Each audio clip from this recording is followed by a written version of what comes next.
நேத்து படிச்சது ஞாபகம் இருக்கா? அண்ணாவோடது?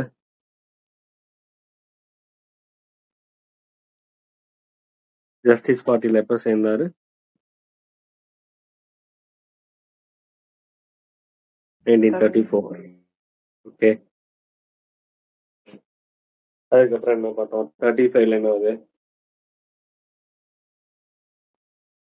35 திருப்பூர் என்னது? திருப்பூர் மாநாடா? திருப்பூர் மாநாடு. ஓகே. யார மீட் பண்றாரு அங்க? பெரியார். பெரியார மீட் பண்ணாரு. ஓகே. அதுக்கப்புறம் 36 நமக்கு எலெக்ஷன்ல நிக்கிறாங்க. யார் அந்த வாய்ப்பை ஏற்படுத்தி கொடுத்தது? குமாரராஜா முத்தியா செட்டியார். குமாரராஜா முத்தையா செட்டியார். ஓகே. எந்த தொகுதி? பெத்தநாயக்கன்பேட்டை. பெத்தநாயக்கன்பேட்டை. அதுக்கப்புறம் துறையூர் மாநாடு 37ல வந்து துறையூர் மாநாடு. அதுக்கப்புறம் 37 to 40 வரைக்கும் நமக்கு ஹிந்தி எதிர்ப்பு போராட்டம் தான் போகும்.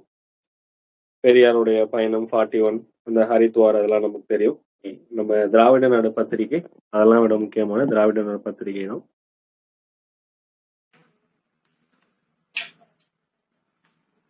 மார்ச் 8ல okay.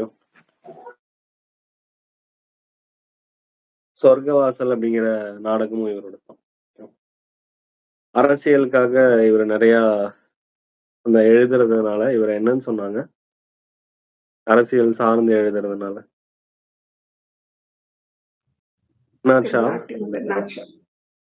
Bernard Shaw of South அப்படின்னு சொல்லியிருந்திருப்பாங்க. அகராதியல் இவருடைய மொழிப்புலமைக்காக என்ன சொன்னாங்க? Johnson of South. ஓகேங்களா?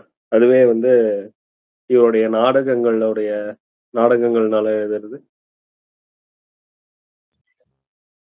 Son of south. இந்த மூணுமே அவர் தான். தென்னாட்டு காந்தி ஆஃப் சவுத் அது யாரு? நான் தான். எதனால? ஆல்ரெடி சொல்லியிருப்போம்னு நினைக்கிறேன். காந்தியோடைய கொள்கை எல்லாமே வந்து ஃபாலோ பண்ணியிருந்திருப்பாரு. அவருடைய மதுவிலக்கு கூட ஃபாலோ பண்ணார். ஓகே.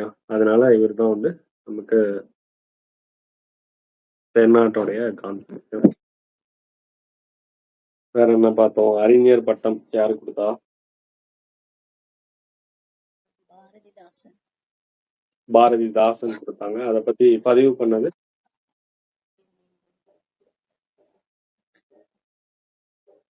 ராணி மைந்தன் யாரு அவரு? ஓகே. அவர் என்ன நூல் எழுதியிருக்காரு? ஏதாவது நூல் எழுதியிருக்காரா? அண்ணா ஒரு சரித்திரம் அப்படிங்கிற புக் எழுதியிருந்திருப்பாரு. ஓகே. அதுக்கப்புறம் வேற என்ன பார்த்தோம்? நாடகங்கள். அதுக்கப்புறம் கடவுள் மறுப்பு இயக்கம். திருச்சி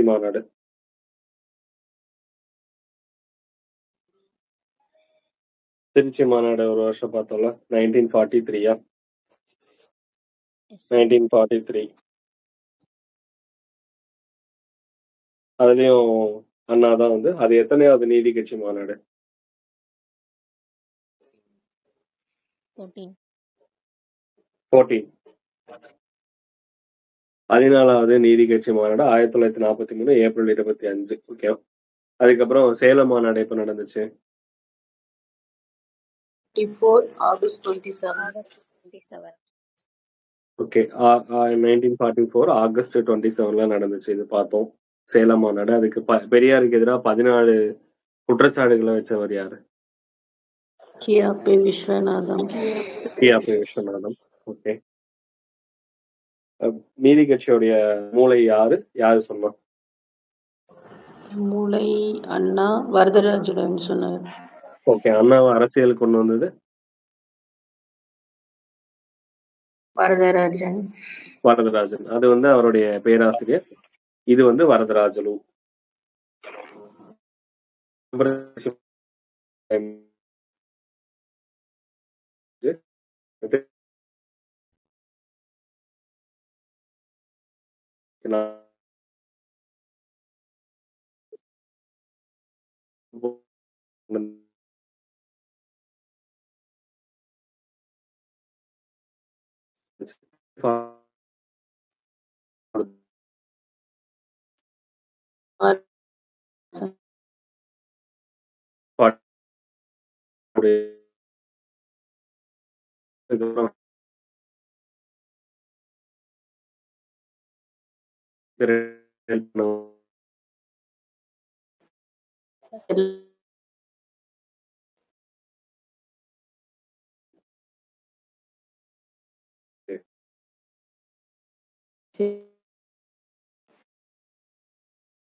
ஓகே. பெத்தம்பாளையம் பழனிசாமி அப்படிங்கிறவர். அதுக்கப்புறம் அறிமுகம் அப்படின்னு ஒண்ணு தொடங்கியிருப்பாங்க. இந்த மாரி வரலாற்றுல இப்படி ஒரு கட்சி வந்து வளர்ந்ததா இல்ல அப்படின்னு சொன்னது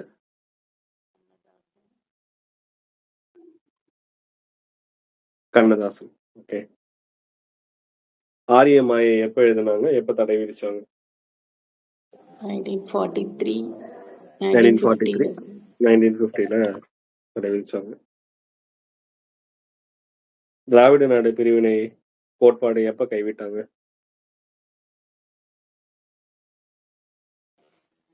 1963. 1960. 16வது constitution amendment, 16th constitution amendment.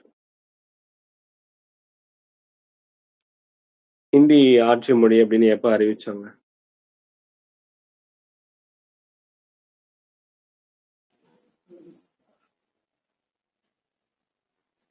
65 January 26. 65 ஜனவரி 26. ஓகே. இது வரைக்கும் பார்த்துருந்தோமா அண்ணாவோடது. அதுக்கப்புறம் இவங்களுடைய கூட்டணி பத்தி சொல்லியிருக்காங்க. எப்படி கூட்டணி வச்சாங்க? 1967 நமக்கு தெரியும், பொது தேர்தல் நடந்துச்சு.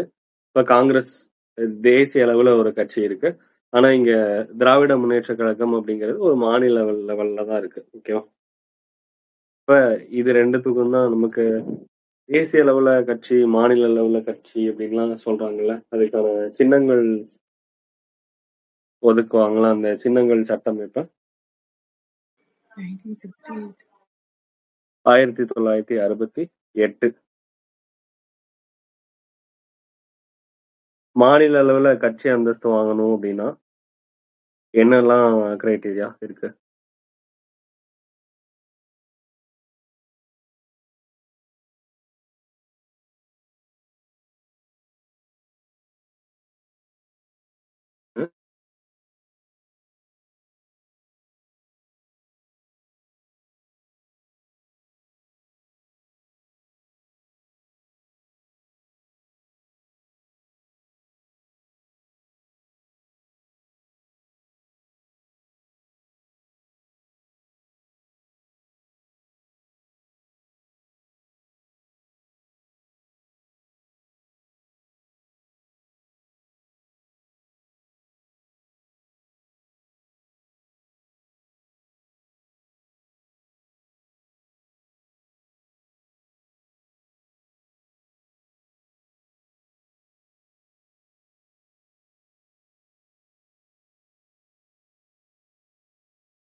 மாநில அளவுல கட்சி அந்தஸ்து வாங்கணும்னா என்னென்ன கிரைட்டீரியா அப்படி ஏதாவது இருக்கா?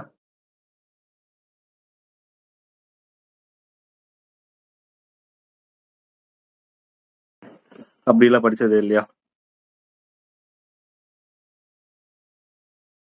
6% வந்து ஓட் வாங்கணும்.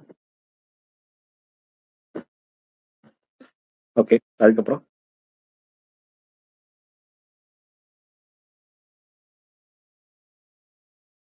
எவ்வளோ எம்எல்ஏக்கள் இருக்கணும்? அட்லீஸ்ட் 3 எம்எல்ஏவா?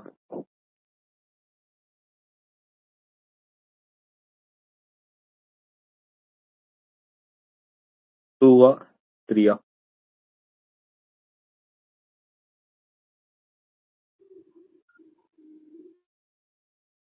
அப்படி ஒண்ணு படிச்சதே இல்லையோ? 2 எம்எல்ஏஸ் இருக்கணும். ஓகேவா? 6% ஓட்டு 2 எம்எல்ஏ இருக்கணும். லோக்சபா சீட்ல 6% வாங்கி ஒரு எம்பி இருக்கணும். ஓகேவா? அதுக்கப்புறம் இல்லாட்டி குறைஞ்சது 3% ஓட்டு வாங்கி எவ்வளவு இருக்கணும்? 3 எம்எல்ஏ இருக்கணும். ஓகேவா? 3% ஓட்டு வாங்கி 3 எம்எல்ஏ இருக்கணும். அதுவும் இல்லாட்டி 25 சீட்டுக்கு ஒரு எம்பி வந்து இருக்கணும். இப்ப கடைசியா 2011ல வந்து ஒரு அமெண்ட்மெண்ட் பண்ணியிருந்திருப்பாங்க, ஞாபகம் இருக்கா?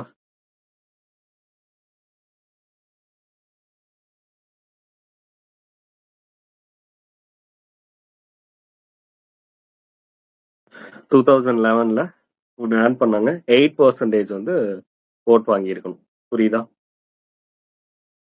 இந்த எல்லா கேட்டகரியும் வந்து அவங்க எப்ப ஏதோ ஒண்ணு எப்ப எலிஜிபிள் ஆகுறாங்களோ அப்பதான் வந்து அவங்க மாநில கட்சி அந்தஸ்து வாங்க முடியும். புரிஞ்சுதா? அப்ப ஃபர்ஸ்ட் 6% ஓட் வாங்கி அதுல குறைஞ்சது 2 எம்எல்ஏக்களாவது வின் பண்ணணும். ஓகேவா? 6% பிளஸ் 2 எம்எல்ஏ. இல்லாட்டி லோக்சபா எலெக்ஷன்ல 6% ஓட் வாங்கி ஒரு எம்பியாவது வின் பண்ணணும். வின் பண்றது நான் சொல்றேன், ஒரு எம்பி வின் பண்ணணும். அடுத்து நம்ம லெஜிஸ்லேட்டிவ் எலெக்ஷன்ல இடங்கள் எவ்வளவு இடங்கள் முதல்ல வந்து என்ன சொன்னோம்? 6% அதாவது வேலிட் ஓட்ஸ்ல 6% ஓட்டு வாங்கி 2 எம்எல்ஏ, இல்லாட்டி 6% ஓட்டு வாங்கி ஒரு எம்பி வந்து வின் பண்ணணும். அதுவும் இல்லாட்டி மினிமம் 3% ஓட்டு வாங்கி 3 இடத்துலயாவது வின் பண்ணி இருந்திருக்கணும். இதுல எது அதிகமோ அது வாங்கி இருந்திருக்கணும். ஓகே. அடுத்து 25 லோக்சபா சீட்ஸுக்கு ஒரு சீட் வந்து வின் பண்ணணும். 25 எம்பிக்கு ஒரு எம்பி வந்து வின் பண்ணணும். கடைசியா என்ன சேர்த்தாங்க அப்படின்னா நமக்கு எவ்வளவு பர்சன்டேஜ் வாங்கணும்? இதெல்லாம் எதுவுமே கிடைக்கல அப்படின்னா 8% ஓட் வாங்கணும். இது எப்ப ஆட் பண்ணாங்க?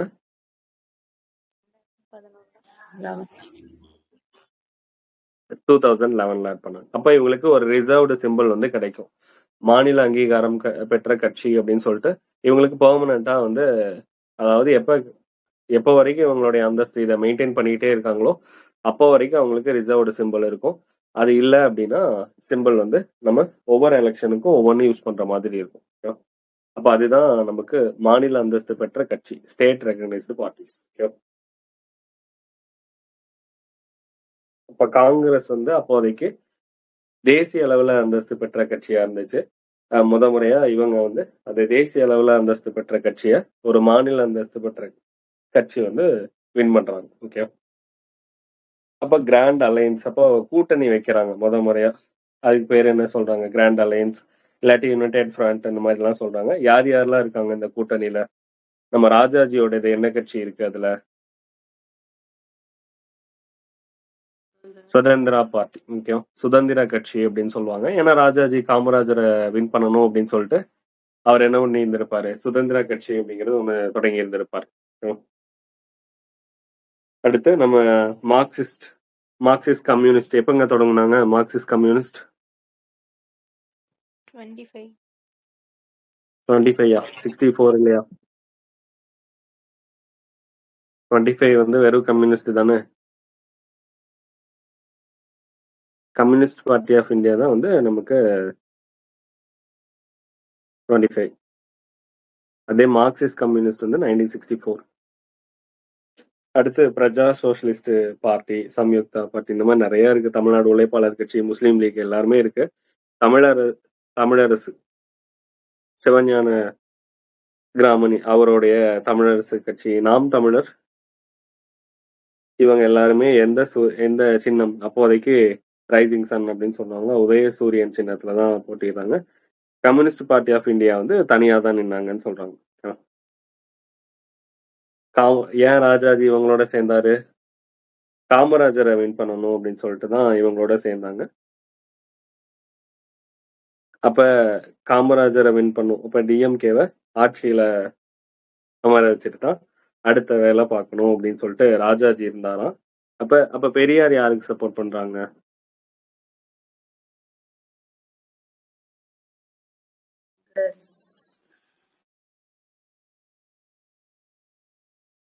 ஓகே, அப்ப இந்த சைடு டிஎம்கே ஒரு பக்கம் இருக்குன்னா ராஜாஜி சப்போர்ட் பண்றாருன்னா, பெரியார் வந்து காங்கிரஸுக்கு சப்போர்ட் பண்றாரு. ஏன்னா இவங்க திமுகன்னு போய் ஒரு கட்சி தொடங்கிட்டாரான்னா, அதனால இங்க என்ன பண்றாங்க, பெரியார் வந்து காங்கிரஸுக்கு சப்போர்ட் பண்ண போயிட்டார். சரி, இவங்க பிரச்சாரம் பண்ணாங்க. பிரச்சாரத்துக்கு எடுத்துக்கிட்ட நம்ம மக்கள் பிரச்சனைகள் நமக்கு ஆல்ரெடி நம்ம பக்தவத்சலம் அவருடைய பீரியட்லயே நம்ம பார்த்தோம்.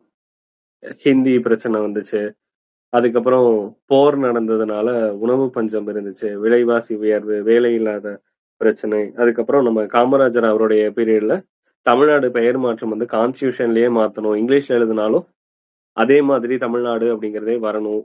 இதெல்லாம் முக்கிய பிரச்சனையா இருந்துச்சு. நம்ம இந்தோ சைனா வார், இந்தோ பாகிஸ்தான் வார், மெயினா அந்த ஹிந்தி பிரச்சனை தான் வந்து 1965ல நடந்துச்சு. இதெல்லாம் யாருடைய பீரியட்ல? பக்தவத்சலம் பீரியட்ல. அவருடைய பீரியட் அப்ப 1963ல இருந்து 1967 வரைக்கும் இருந்திருக்கும். அந்த பீரியட்ல இவ்வளவு பிரச்சனைகள் வந்திருக்கும். ஓகேவா?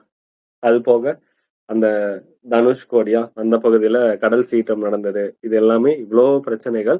அதை என்ன பண்ணிக்கிட்டாங்க, பிரச்சாரத்துக்கு ஒரு கருவியா பயன்படுத்திக்கிட்டாங்க திராவிட முன்னேற்ற கழகம். ஓகே, அப்ப அந்த தேர்தல் அறிக்கையில என்ன சொல்லியிருந்திருப்பாங்க, படியரிசி திட்டம் பத்தி பேசியிருந்திருப்பாங்க. ₹1 3 படி அரிசிங்கிறது லட்சியம்னு சொல்லியிருந்திருப்பாங்க. ஆனா ஒரு படி நிச்சயமா தருவோம்னு சொல்லுவாங்க. 3 படி லட்சியமா வச்சிருப்போம், ஒரு படி நிச்சயம்னு சொல்லியிருந்திருப்பாங்க. அப்ப இதுதான் நிறைய பேரை அட்ராக்ட் பண்ணுச்சு. ஏன் அப்படின்னா அப்போதைக்கு உணவு பஞ்சம்,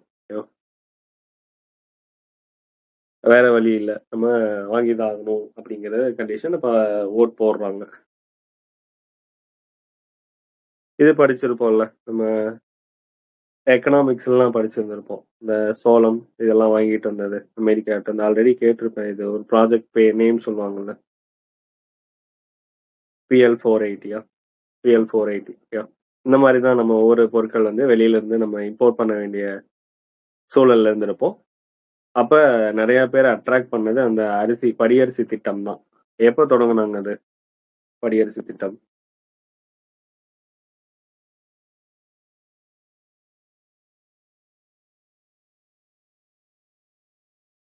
1967 மே 15 சென்னையிலையும் கோயம்புத்தூர்லயும் தொடங்கியிருப்பாங்க. சரி, அப்ப இதெல்லாம் தான் அட்ராக்ட் பண்ணி ஓட்டு போட்டு என்ன பண்ணிட்டாங்க, வின் பண்ணிட்டாங்க. ஒவ்வொருத்தர் ஒவ்வொரு பிரச்சாரத்துக்கு நபர்களை பயன்படுத்தியிருக்காங்க அப்படின்னு சொல்றாங்க. நமக்கு அந்த நபர்கள்லாம் தேவையில்லை. அந்த பிரச்சாரம் என்ன பண்ணாங்க, யாரு பண்ணாங்க, அதெல்லாம் நமக்கு வேணாம். இதுல நமக்கு வின் பண்ணது எப்படி வின் பண்ணியிருக்காங்க அப்படின்னா 1962. 1962ல எப்படி இருந்துச்சு அப்படின்னா, இதுக்கு முன்னாடி எலெக்ஷன்ல காங்கிரஸ் வந்து 139 இடங்கள் வின் பண்ணாங்களாம். 1962ல காங்கிரஸ் 139 இடங்கள்ல வின் பண்ணாங்க. நம்ம திராவிட முன்னேற்ற கழகம் 50 இடங்கள்ல வின் பண்ணாங்க. ஓகேவா? 1962 எலெக்ஷன்ல சொல்றேன். இப்போ 1962 எலெக்ஷன்ல காங்கிரஸ் 139 இடங்களும், திராவிட முன்னேற்ற கழகம் 50 இடங்களும் வின் பண்ணாங்க. ஆனா அதுவே இந்த எலெக்ஷன்ல 1967 எலெக்ஷன்ல என்ன இருந்திருக்குன்னு அப்படின்னா, அப்படியே தலைகீழா மாறி இருந்திருக்கு. காங்கிரஸுக்கு 49 இடங்கள், அந்த 50ல ஒண்ணு குறைஞ்சிருச்சு. 49 இடங்களும், அதுக்கு அடுத்து நம்ம திமுகவுக்கு 138 இடங்களும் வந்திருக்கு. புரியுதா? ஒண்ணு ரெடியூஸ் ஆயிடுச்சு. அப்ப நம்ம இதுக்கு முன்னாடி எலெக்ஷன்ல திமுகக்கு 50 இடங்கள் கிடைச்சது. காங்கிரஸுக்கு 139 இடங்கள் கிடைச்சது. அது அப்படியே தலைகீழா மாறி ஒண்ணு கம்மியா கிடைச்சிருக்கீங்க. இங்க காங்கிரஸ்க்கு திமுகல இருந்த 50 காங்கிரஸ்க்கு வந்துருச்சு. அதுலயும் 49 தான் வந்திருக்கு. காங்கிரஸ்க்கு இருந்த 139 இங்க திமுகக்கு மாறிடுச்சு. ஓகேவா? 1962 எலெக்ஷனுக்கும் 67 எலெக்ஷனுக்கும் இவ்ளோ டிஃபரன்ஸ் வந்து கிடைச்சிருக்கு. யாருக்கு? காங்கிரஸ்க்கும் டிஎம்கேக்கும். அப்ப ஒரு தேசிய கட்சி ஒரு தேசிய கட்சிய மாநில கட்சி தோற்கடிச்சது, அதுவும் மெஜாரிட்டில தோற்கடிச்சது. இதுதான் ஒரு எக்ஸாம்பிள்னு சொல்லியிருக்காங்க.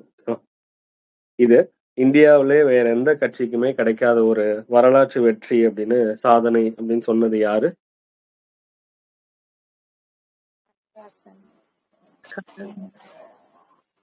கருணாநிதி அவங்க தான் சொல்லியிருந்திருப்பாங்க. இந்த திமுக வெற்றி பெற்றதே ஒரு சோக சம்பவம் அப்படின்னு சொன்னது யாரு? பெரியார். ஓகேவா?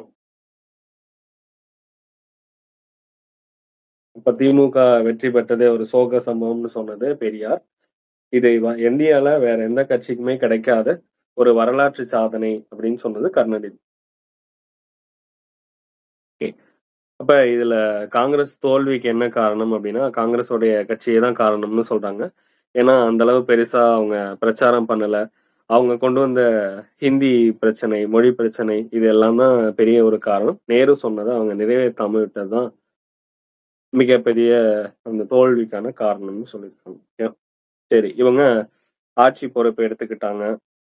அண்ணா வந்து சட்டசபை திமுகவுடைய தலைவரா தேர்ந்தெடுக்கப்படுறாரு 1967. அப்போதைக்கு எம்பி தொகுதியிலிருந்து விலகிட்டு அவர் என்ன பண்றாரு? மேலவைக்கு சட்டமன்ற மேலவை அப்ப பாத்துக்கோங்க, மேலவை எம்எல்சியா தான் வர்றாரு. ஓகேவா? மேலவை மூலியமா 1967 ஏப்ரல் 22ஆம் தேதி. ஏப்ரல் 22ஆம் தேதி என்ன நாள் நமக்கு படிச்சிருக்கோம்?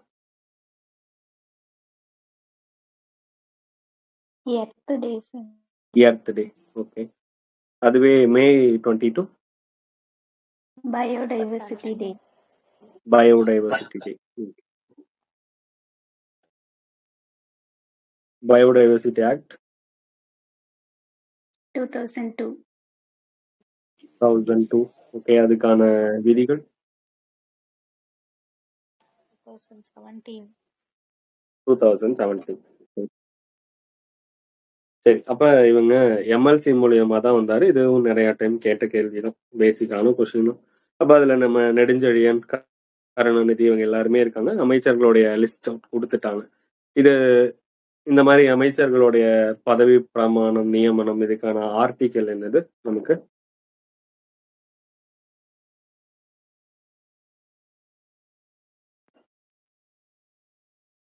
கான்ஸ்டியூஷன்ல அப்படி ஏதாவது ஆர்டிக்கல் இருக்கா? இவங்களுடைய நியமனம்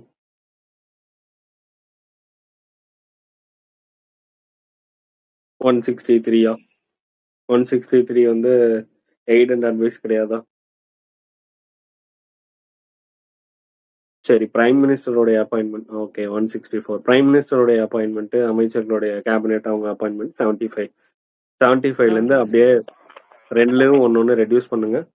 அதுல இருந்து 6, இதுல இருந்து 4, நமக்கு 64. அந்த ரெடியூஸ் பண்ண ஒன்னு தூக்கி முன்னாடி போடுங்க, 164. ஓகேவா? அங்க வந்து எய்ட் அண்ட் அட்வைஸ் அப்படின்னா என்ன வரும்? பிரசிடென்ட்டுக்கு, பிரைம் மினிஸ்டரால தலைமை இருக்கக்கூடிய 74. அப்ப இங்க என்ன வரும்? இங்க 163. அதே மாதிரி ரெடியூஸ் பண்ணுங்க. இங்க 7, 6 வரும், 4க்கு 3 வரும். அந்த 1 வந்து முன்னாடி வச்சுக்கோங்க. அங்க வந்து பிரைம் மினிஸ்டருடைய கடமை, ரெஸ்பான்சிபிள் அப்படிங்கிறது இங்க அமைச்சரவையில் அட்மினிஸ்ட்ரேஷனுடைய நிர்வாகம், கடமைகள் இதெல்லாம் யார்கிட்ட போய் சொல்லணும்? பிரசிடென்ட்ட சொல்ல வேண்டியது அவருடைய கடமை. அதுக்கான ஆர்டிகல் என்ன? 78 அப்படின்னா இங்க என்ன வரும்? 167. அப்படியே ரெடியூஸ் பண்ணீங்கன்னா 7ல இருந்து 6 வரும். இங்க 8க்கு 7 வரும். இப்போ 167. ஓகேவா? ஓகே. அப்ப இவங்கள அப்பாயிண்ட் பண்றாங்க. அப்போ கவர்னரா இருந்தவர் யாரு? ஆல்ரெடி நம்ம பார்த்திருக்கோம். கவர்னர் யாரு? உஜ்ஜால் சிங். ஓகேவா? நம்ம தமிழ்நாடு நேம் சேஞ்ச் அப்ப கவர்னர் வந்து உஜ்ஜால் சிங் தான் படிச்சு வந்திருப்போம். அப்ப அவர் தான் கவர்னரா இருக்காங்க. ராஜாஜி மண்டபத்துல பதவி ஏற்றுக்கிறாங்க. ஓகேவா? 1967 மார்ச் 6ஆம் தேதி வந்து பதவி எடுத்துக்கிறாங்க. அவருடைய அமைச்சரவையில யார் யார் இருந்தாங்க அப்படின்னு பார்த்து வச்சுக்கோங்க. கல்வித்துறை யார் இருந்தா? கல்வித்துறைக்கு நெடுஞ்செழியன் இருந்தாங்க. நம்ம பாண்டிய மன்னர் எடுத்துக்கலாமா? நெடுஞ்செழியன் அவரும் அந்த கல்வியை பத்தி பேசியிருந்திருப்பார்ல. கல்வி புறநானூறு பாடல் நிறைய சொல்லியிருந்திருப்பார்ல கல்வி. அப்ப அந்த நெடுஞ்செழியனை அப்படியே இங்க எடுத்துக்கோங்க. அதுக்கப்புறம் கருணாநிதி பப்ளிக் ஒர்க் டிபார்ட்மெண்ட் பொதுப்பணி, அது நமக்கு ஞாபகம் இருக்கும், ஒன்றும் பிரச்சனை இல்லை. மதியழகன் என்ன பண்ணிக்கோங்க அப்படின்னா அப்படியே மதிய உணவுன்னு எடுத்துருங்க. ஓகேவா? புரியுதா? மதியழகனுக்கு அப்படியே மதிய உணவு அப்படின்னு எடுத்துக்கோங்க. அடுத்து கோவிந்தசாமி விவசாயம், ஆல்ரெடி இது ப்ரீவியஸ் கொஸ்டின். சரி, விவசாயம்னா அப்படியே சாமி அப்படிங்கறத எடுத்துக்கோங்க, வேற ஒண்ணும் இல்லை. வேற அடுத்து என்னது? சத்தியவாணி முத்தாமையார் ஆதி திராவிட நலத்துறை. நம்ம ஏடி வெல்ஃபேர் மூலியமா இலவச தையல் இயந்திரம் வழங்கக்கூடிய திட்டம் எப்ப இருந்து செயல்படுத்திட்டு இருக்கோம்? 79-80ல கொடுக்குறோம். ஆண்கள் அதுல ஆண்களுக்கு பயனாளிகள் இருக்கலாமா? அதுல இருக்கு சார். மாற்றுத்திறனாளி ஆண்களுக்கு என்ன ஏஜ் நம்ம தையல் இயந்திரம் வாங்கணும்னா? 20 to 40 வரைக்கும் ஏஜ் இருக்கலாம். ஓகே, ஏதாவது எலிஜிபிலிட்டி இருக்கா?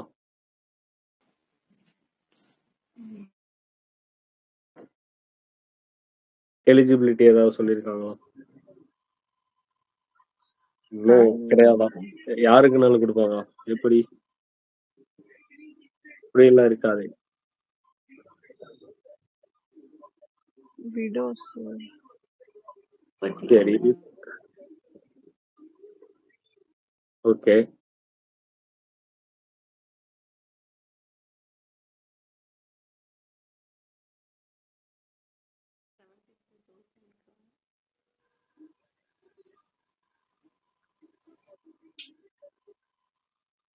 நீங்க சொல்றது கரெக்டா? விடோஸ், டிசேபிள் இதெல்லாம் எலிஜிபிளா?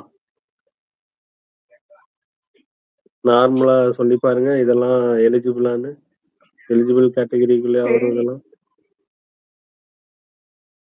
இதெல்லாம் பெனிஃபிஷியர்ஸ், பயனாளிகள். இவங்கெல்லாம்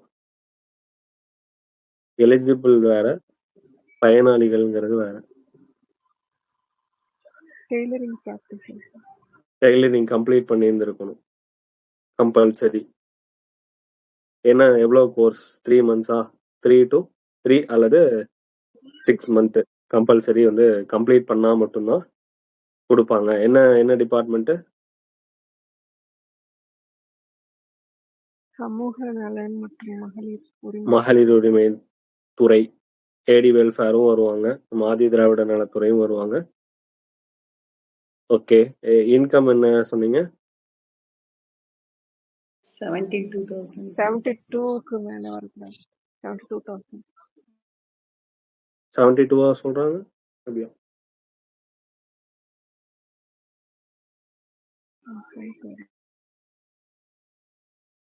72 1.2?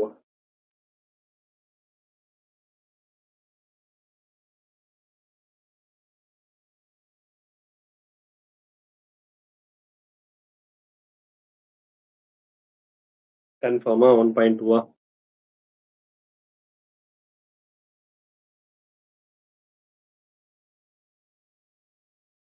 சரி, அதை கன்ஃபார்ம் பண்ணிட்டு சொல்லுங்க. 72 1.2?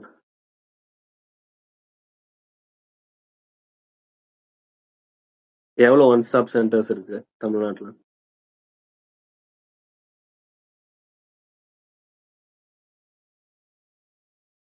ஒன் ஸ்டாப் சென்டர் எப்போ உருவாக்குனாங்க? 2015. டேட் மார்ச் 8 இல்லையே?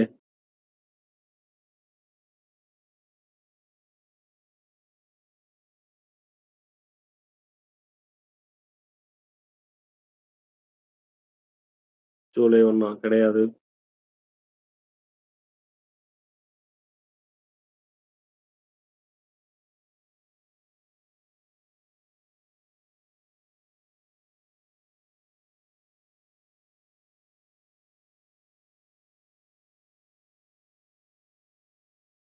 ஏப்ரல் 1 இல்லையா?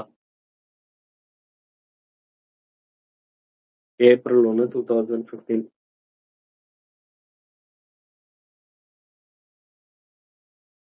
எவ்வளோ சென்டர்ஸ் இருக்கு தமிழ்நாட்டுல? 49 சென்டர்ஸ் இருக்கும். 39 49.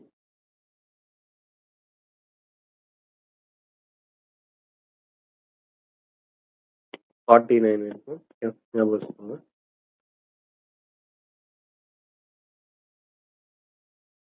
சரி, அதுக்கப்புறம் நம்ம சட்டத்துறை மாதவன்.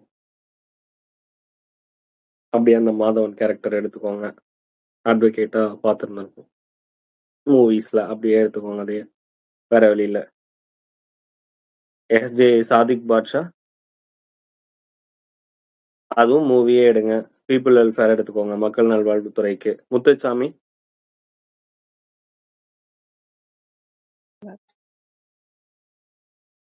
சிப்பிக்குள்ள என்ன இருக்கும்? முத்து உள்ளதானே இருக்கும். ஓகே, அப்ப அதை அப்படி எடுத்துக்கோங்க. வேற ஏதாவது இருக்கா? அவ்வளவுதானே. அப்ப பொதுப்பணித்துறை அப்படின்னா யாரு? கருணாநிதி கருணாநிதி. ஓகே. கல்வித்துறை நெடுஞ்செழியன். நெடுஞ்செழியன். இன்னைக்கு அந்த கல்வித்துறையுடைய அலுவலகம் மெட்ராஸ்ல டைரக்டரேட் இருக்கும். அதுக்கு பேர் என்னது?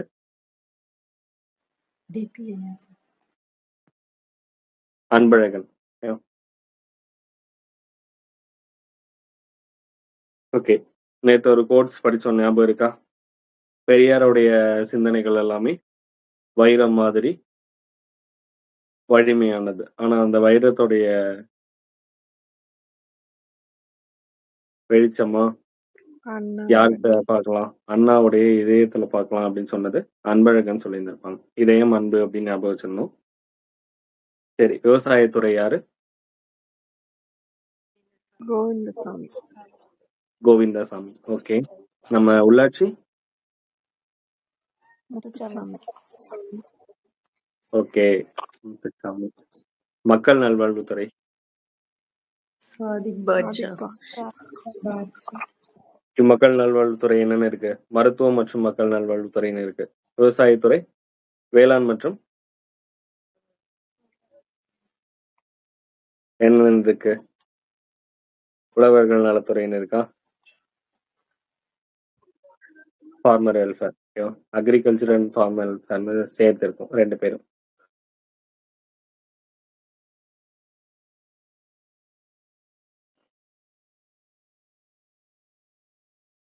ஓகே, அடுத்து நம்ம பீப்புள் வெல்ஃபேர் சாதிக் பாட்ஷா சொல்லியாச்சா? சட்டத்துறை யாரு?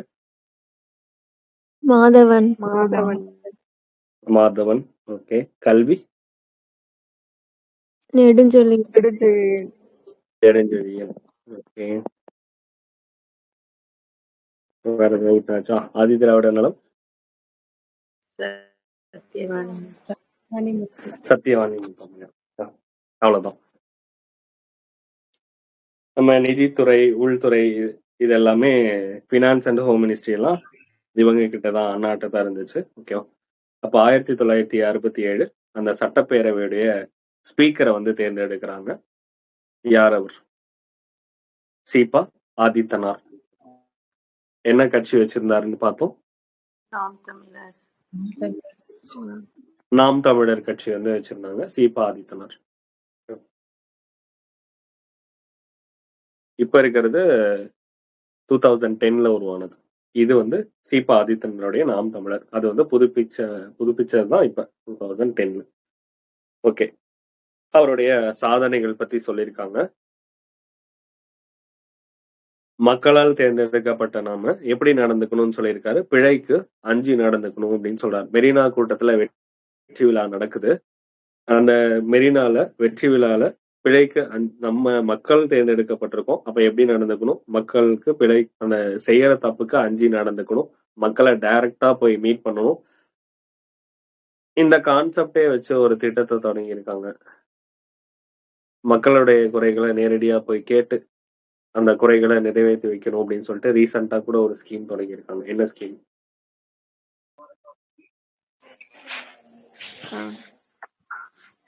கனவு முதல்வரா இல்லையே? ஓகே, எல்லாமே அதே கான்செப்ட் தான். ரீசெண்டா தொடங்கினது மக்களுடன் முதல்வர் மாதிரி. உங்கள் கனவை சொல்லுங்கள். உங்கள் கனவை சொல்லுங்கள். அப்படியா?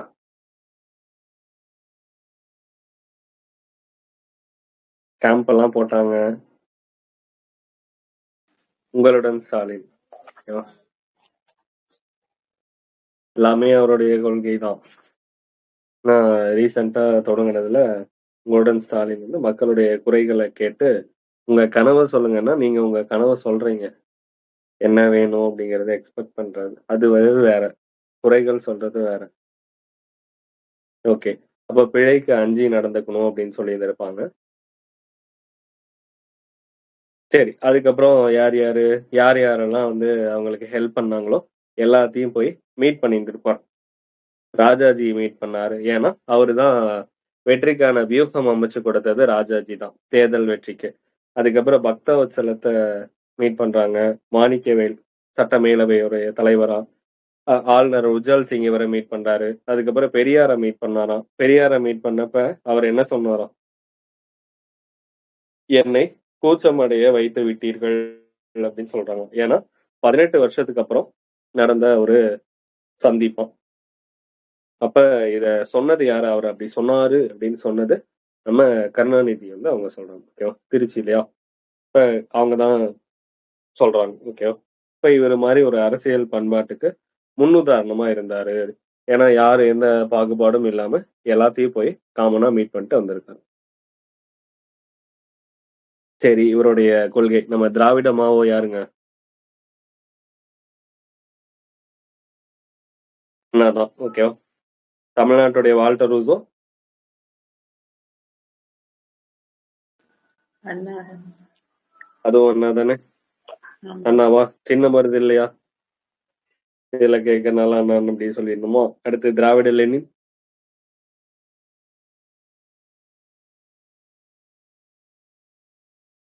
லெனின் நடேசனா? டிஎம் நாயர் கிடையாதா? டிஎம் நாயர் திராவிட திருவிளக்கு சுடர். இதெல்லாம் ஒரே பேர் மாதிரியே இருக்கா?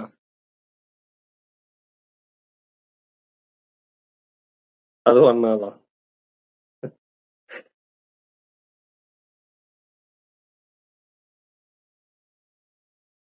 திராவிட மாவோ வந்து அண்ணாதான்.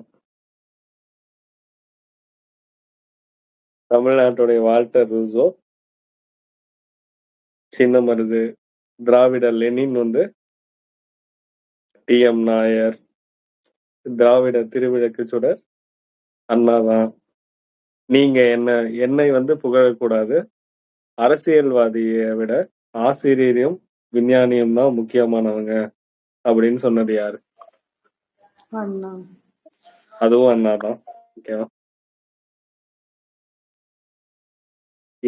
என்ன சொல்றீங்கன்னு நினைச்சீங்க?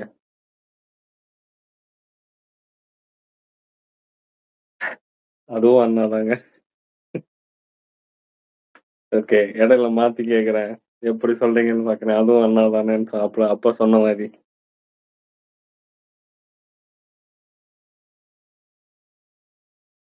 ஓகே, நம்ம அதே ரூசோன்னா ரூசோ வந்து பெரியார். சரி, இப்ப கேட்டா தெளிவாதான் இருப்பீங்க. கொஞ்ச நேரம் கழிச்சு கேட்போம். ஒரு 4-5 பேஜ் போயிட்டு அப்புறம் கேட்போம். அப்பதான் வந்து கன்ஃபியூஸ் ஆகும். நமக்கு அதானே வேணும். அடுத்து அண்ணாவுடைய கொள்கை என்னென்ன கொள்கைன்னா, அது எக்ஸாம்ல கேட்டிருந்திருப்பாங்க. அப்படியே ஸ்டேட்மெண்டா வச்சிருந்திருப்பாங்க. நமக்கு அப்படியே பார்த்த உடனே இங்க பார்க்கும்போது எல்லாமே அண்ணா அண்ணா அண்ணான்னு தான் தோணும். ஆனா அங்க பார்க்கும்போது அண்ணா இப்படி எல்லாம் சொல்லியிருக்க மாட்டாரு அப்படின்னு தோணும். ஓகேவா? பார்த்து வச்சுக்கோங்க. அண்ணாவுடைய கொள்கை, அவர் பொறுப்பேற்ற உடனே இந்தியாவுடைய இறையாண்மை சாவர்னிட்டியை ஏத்துக்கிட்டாரு. ஏத்துக்கிட்டு என்ன சொல்றாரு? இந்தியா துணை கண்டத்திலேயே தமிழருடைய தனித்தன்மையை நிலைநாட்டல். ஓகே, இதை நம்ம பார்த்த உடனே அண்ணா அப்படின்னு எடுத்துடலாம் ஆப்ஷன் வச்சு. ஓகே, அவர் தான் அந்த கொள்கையை சொல்லியிருந்திருப்பாரு அப்படின்னு அக்செப்ட் பண்ணிக்கலாம். ரெண்டாவது பாருங்க, மத்திய அரசுடைய மோதலை தவிர்த்து இணக்கமாக செயல்பட்டு தமிழ்நாட்டுக்கு தேவையான வளர்ச்சி திட்டங்களை நிறைவேற்றிக்கணும் அப்படின்னு சொல்றாங்க. அப்ப மத்திய அரசோட மோதலை தவிர்த்து இணக்கமா செயல்பட்டு தமிழ்நாட்டுக்கு தேவையான வளர்ச்சி திட்டங்களை நிறைவேற்றிக்கணும் அப்படிங்கிறது கொஞ்சம் டவுட் ஆகும். ஓகேவா? அப்ப அதுவும் பார்த்து வச்சுக்கோங்க. மூணாவது பாருங்க, மாநில சுயாட்சிக்கு தேவையான உரிமைகளை வாங்கி தரணும். அரசியலமைப்பு சட்டத்துல தேவையான திருத்தங்களை செய்யணும். அப்ப மாநில சுயாட்சி இந்த தீர்மானம் அண்ணா நிறைவேற்றினாரா? சொன்னாரு, ஆனா நிறைவேற்றினாரா? அவர்னால அதை நிறைவேற்ற முடியல. எஸ்ஸா, அவர்னால நிறைவேற்ற முடியல. ஆனா அதை நிறைவேற்றினது எப்ப? 1974. ஏதாவது டேட் இருக்காங்க?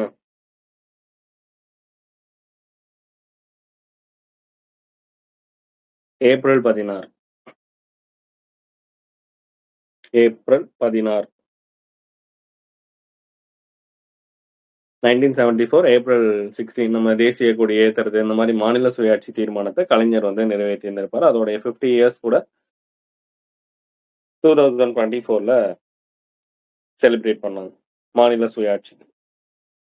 அதுக்கப்புறம் ஆரோக்கியமான மத்திய மாநில உறவுகள், இத சொன்னதும் இந்த கொள்கையை சொன்னதும் அண்ணா தான். ஆரோக்கியமான மத்திய மாநில உறவுகள், அதுக்கப்புறம் மத்திய அரசுடைய இணக்கமா செயல்பட்டு வளர்ச்சி திட்டங்களை நிறைவேற்றிக்கணும் அப்படின்னு சொல்லியிருந்திருக்காரு. இன்னொன்னு முக்கியமானது கோஆபரேட்டிவ் ஃபெடரலிசம், கூட்டுறவு கூட்டாட்சிய உருவாக்கணும். இன்னொன்னு கடைசியா இது எல்லாத்த விட விஞ்ஞான சோசியலிசம், சயின்டிபிக் சோசியலிசம் தான் வந்து நமக்கு முக்கியமானது. அப்படின்னா என்ன சயின்டிபிக் சோசியலிசம்னா? அண்ணா வந்து ஒரு டெஃபினேஷன் சொல்லியிருந்திருப்பாங்க. காந்தியோடைய பிலாசபி என்ன? சோசியலிஸ்டிக் பேட்டர்ன் ஃபார் ஆல் அப்படின்னு சொல்லியிருந்திருப்பாங்களா? கடையனுக்கும் கடை தேற்றம் அப்படிங்கிறது காந்தியோடது. அதுவும் நேருவுடைய கொள்கை என்ன? மிக்சடு எக்கானமி, நம்ம கலப்பு பொருளாதாரம். அது போக சோசியலிசம்னு பேசியிருந்திருப்பாரு. இந்த ரெண்டையும் காந்தியும் நேரையும் கலந்துகிட்டோம்னா அதுதான் சயின்டிபிக் சோசியலிசம். ஓகேவா? புரியுதா? காந்தி சொன்ன கடையனுக்கும் கடை தேற்றம் அப்படிங்கிறதும் நேரு சொன்ன எது மிக்சடு எக்கானமி, சோசியலிசம், இது எல்லாத்தையும் ஒன்று சேர்த்தனா அதுதான் விஞ்ஞான சோசியலிசம். அதுவே அப்படின்னா இன்னும் டெப்தா போனோம்னா விவசாய வளர்ச்சியும் இருக்கணும், தொழில் வளர்ச்சியும் இருக்கணும். இவங்க எக்ஸ்ட்ரா என்ன ஆட் பண்ணிக்கிட்டாங்க அப்படின்னா அதுல சமூக நீதி இருக்கணும் அப்படின்னு சொல்றாங்க. ஓகேவா? விவசாய வளர்ச்சி இருக்கணும், தொழில் பெருக்கம் இருக்கணும். காந்தி சொன்னது விவசாய வளர்ச்சி இருக்கணும், நேரு சொன்னது தொழில் பெருக்கம் இருக்கணும். அதுல சமூக நீதியும் ஆட் பண்ணிக்கிட்டாங்கன்னா இதுக்கு பேர் தான் விஞ்ஞான சோசியலிசம். ஓகேவா? அது பார்த்து வச்சுக்கோங்க. விஞ்ஞான சோசியலிசம் சொன்னது அண்ணாவோட. இவரு சமூக நீதி, இந்த சமத்துவம், இந்த கான்செப்ட்லாம் யாருகிட்ட இருந்து கத்துக்கிட்டாரு? முன்னாடி இனிஷியலா ஒரு அரசியலுக்குள்ள நுழையிறப்ப பெரியார். அதுக்கும் முன்னாடி யாருமே இல்லையா? இவர் அரசியலுக்குலாம் கொண்டு வந்தாங்களே. எடுத்தவனே பெரியார்கிட்ட போயிட்டாரா? அர்ஜுன் வெங்கடசாமி சார். ஓகே, அவங்க கிட்ட தானே லேர்ன் பண்ணிக்கிட்டாரு. அதுக்கப்புறம் தான் வந்து நீதி கட்சிங்கிறதே அவங்க மூலியமா இன்ட்ரோடியூஸ் ஆகி உள்ள வராரு. ஸ்ட்ரெயிட்டா பெரியார்கிட்ட போல.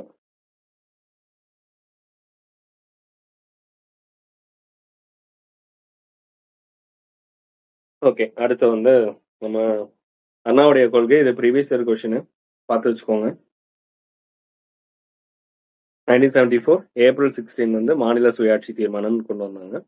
சமயச்சார்பற்ற ஆட்சி நமக்கு அண்ணாவோடது. இது ரொம்ப ஃபேமஸ் ஆன ஒன்று, நம்ம கேள்விப்பட்டிருந்திருப்போம். மதச்சார்பற்ற ஒரு வாதின்னு சொல்றாங்க. அதனால இவருடைய ஆட்சியும் சமயச்சார்பற்ற ஆட்சி தான் இருக்கு. மதம் அரசியலோட கலக்கக்கூடாது அப்படிங்கிறதுல தெளிவா இருந்தாராம். அதனால என்ன பண்றாங்க, ஒவ்வொரு அரசு அலுவலகங்கள்ல கடவுளுடைய படங்களை வைக்க கூடாது அப்படின்னு அப்ப ஆர்டர் போட்டது அண்ணா. இப்ப கவர்மெண்ட் ஆபீஸ்ல எந்த கடவுளுடைய படங்களையும் வைக்கக்கூடாதுன்னு சொன்னது அண்ணா. ஆனா இவர் என்னது, எந்த மதத்துக்கு எதிரானவும் கிடையாது,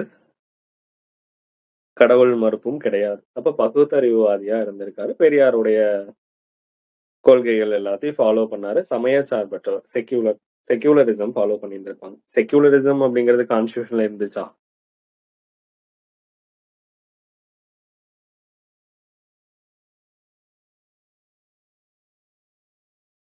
அது 42nd கான்ஸ்டியூஷன் அமெண்ட்மெண்ட்ல செக்யூலரிசம் வேற என்ன ஆட் பண்ணும்? இன்டெகிரிட்டி, இன்னொரு வார்த்தை சோசியலிஸ்ட், இந்த மூணுமே ஆட் பண்ணும். அதுக்கு முன்னாடி 74ல செக்யூலர் அப்படிங்கிற வேர்டு வந்து நம்ம கான்ஸ்டியூஷன்ல கிடையாது அப்படின்னு சுப்ரீம் கோர்ட் சொல்லி இருந்திருப்பாங்க. அதுக்காக நம்ம ஆட் பண்ணோம்.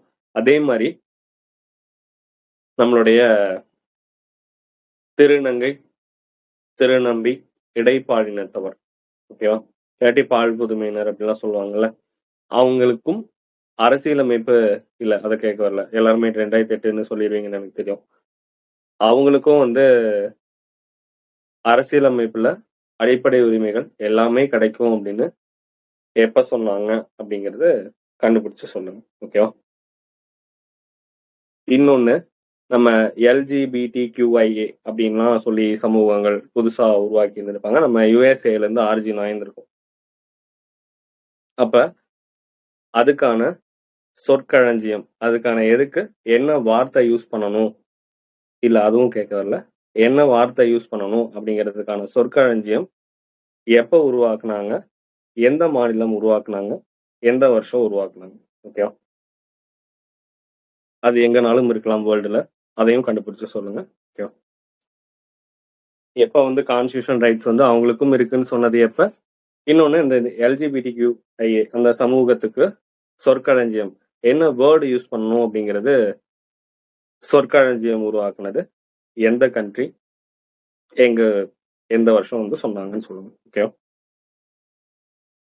சரி, அப்ப இவரு செக்யூலரிசம் ஃபாலோ பண்ணி இருந்திருப்பாரு. இப்ப கவர்மெண்ட் ஆபீஸ்ல கடவுளுடைய படங்கள் வைக்க கூடாதுன்னு சொன்னாங்க. அரசாங்க அலுவலகங்கள்ல எந்த ஒரு மதச்சாயமும் இருக்கக்கூடாது. இதுக்கு ஆர்டிகல் ஏதாவது இருக்கா?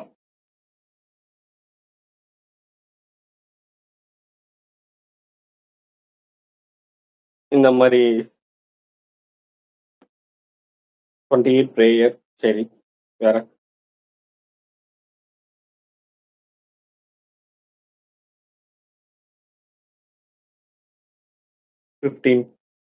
நல்ல வராதா? சமத்துவ உரிமையில ஆர்டிகல் 15 வராதா? அதுவும் வரும்ல. சரி, அப்ப இதுவும் ஒரு செக்யூலரிசம் ஃபாலோ பண்ணாருன்னு சொல்லியிருக்காங்க. ஓகே, அடுத்து நிர்வாகத்துக்கான நிதி.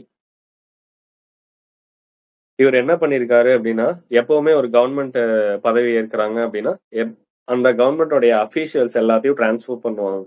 அவங்களுக்கு வந்து புது அஃபீஷியல்ஸா வந்து அப்பாயிண்ட் பண்ணுவாங்க. அவங்களுக்கு யாரு வேவ் லென்த் வந்து ஒத்து போகணும் அந்த மாதிரி அப்பாயிண்ட் பண்ணியிருந்திருப்பாங்க. ஆனா இவரு நம்ம அண்ணா என்ன பண்ணாரு, இப்படிதான் இவரும் காமராஜரும் அப்பாயிண்ட் பண்ணியிருந்திருப்பார். ஓகேவா. அதனாலதான் அவர் என்னன்னு சொல்லியிருந்திருப்பாங்க, காம்பாக்ட் கேபினெட். ஏன்னா பிரிஞ்சு போயிருந்திருப்பாங்க. மெட்ராஸ் தனித்தனியா பிரியும். அப்ப கேபினெட் வந்து சிறுசாகும். இன்னொன்னு, பழைய அஃபீஷியல்ஸ் யாரையும் டிரான்ஸ்ஃபர் பண்ணியிருந்திருக்க மாட்டாரு. அதனாலதான் காமராஜருடைய கேபினெட்டை வந்து காம்பாக்ட் கேபினெட்னு சொல்லுவாங்க. அதுக்கப்புறம் அடுத்த பீரியட்ல தான் அவர் வந்து சேஞ்ச் பண்ணுவார் அவருடைய கேபினெட். அதே மாதிரிதான் இங்க அண்ணா பொறுப்பேற்றதுக்கு அப்புறம் அதே காமராஜர் என்ன ஃபாலோ பண்ணாரோ அதே தான் இங்கேயும் ஃபாலோ பண்றாரு. இதுக்கு முன்னாடி இருந்த அபிஷியல்ஸ் யாரையுமே மாத்தல, அப்படியே கண்டினியூ பண்றாரு. அப்ப நிர்வாகத்துடைய சிக்கனமா திகழ்ந்தது அண்ணா அப்படின்னு சொல்றாங்க, ஓகேவா. இன்னொன்னு, அமைச்சர்களுடைய சம்பளத்தை பாதியா குறைச்சிட்டாராம். இது நம்ம காங்கிரஸ் முதல்ல வந்தப்ப பார்த்திருந்திருப்போம். 1937ல வின் பண்ணப்ப இரண்டாம் உலக போரா அதுக்கு முன்னாடி வந்து இந்த மாதிரி சம்பளத்தை பாதியா குறைச்சிருந்திருப்பாங்க. 2000ல இருந்து 500 அந்த ரேஞ்ச் ரொம்ப குறைச்சிருந்திருப்பாங்க. அதே மாதிரி இங்கேயும் அமைச்சர்களுடைய சம்பளத்தை பாதியா குறைக்கிறாங்க. இன்னொன்னு, சாதாரண வீட்டுல தான் இருந்தாரு அப்படின்னு சொல்றாங்க. நமக்கு அதெல்லாம் விட நம்ம ராஜாஜியோடைய யோசனை, அவருடைய தலைமையை ஏத்துக்கிட்டு அவருடைய ஐடியாலஜி கொஞ்சம் ஃபாலோ பண்றாங்க. என்ன அப்படின்னா, தலைமைச் செயலகத்திலயும் அரசாங்க அலுவலகங்களையும் சரி, கட்சிக்காரங்க யாரை மீட் பண்ணக்கூடாது, அதிகாரிகளை மீட் பண்றத கட்டுப்படுத்துறார். அதுக்கான ரெஸ்ட்ரிக்ஷன் ஒண்ணு வைக்கிறார். அப்ப டைரக்டா முதலமைச்சரை மீட் பண்ணணும்னா எந்த ப்ரிஃபரன்ஸ் இவர் கொடுக்குறாரு அப்படின்னா முதலா வர்றது மற்ற கட்சியினர் வரணும். அதுக்கப்புறம் திமுகவினர், அதுக்கப்புறம் நெருக்கமானவர்கள். இந்த ஆர்டர்ல தான் வர்றாரு. அப்ப நிர்வாக நெறிய ஃபாலோ பண்ணாரு. அதுக்கு ஒரு எக்ஸாம்பிளா அண்ணா இருந்தாரு அப்படின்னு சொல்றாங்க. அப்ப மத்த அதர் பார்ட்டிஸ் வரணும், அதுக்கப்புறம் அவருடைய பார்ட்டி வரணும், அதுக்கப்புறம் அவருக்கு க்ளோஸ் ஒன்ஸ் எல்லாமே வரணும். இந்த ப்ரிஃபரன்ஸ்ல தான் வரணும். இது ராஜாஜியோடைய ஆலோசனைய அக்செப்ட் பண்ணிக்கிட்டு இந்த மாதிரி ஃபாலோ பண்றாரு. இப்ப அரசியல்வாதிகள் கட்சி அதிகாரிகளை மீட் பண்ணக்கூடாதுன்னு கண்ட்ரோல் பண்ணதும் அண்ணாதான். அத ராஜாஜி முன்னாடி ஃபாலோ பண்ணியிருந்திருப்பாரு. அவரோட இதில் படிச்சிருந்திருப்போம்.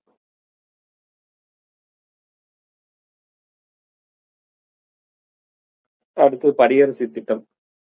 படியரசு திட்டம் எப்ப 1967 முன்னாடியே பார்த்துட்டோம். மே 15 நம்ம வறுமை ஒழிப்புக்கு ஒரு முன்னோடியா இருந்தாருன்னு சொல்றாங்க. படியரசு திட்டம் எவ்வளோ நம்ம இதுக்கு முன்னாடி செலவு பண்ணதை விட என்ன சொல்றாங்க, 5 கோடி ரூபாய் செலவிடப்பட்டது. துவக்கத்துக்காக அந்த திட்டத்துக்காக மட்டுமே 5 crore வந்து செலவு பண்ணியிருக்காங்க. 31 லட்சம் மக்கள் இதனால பயனடைஞ்சிருக்காங்க.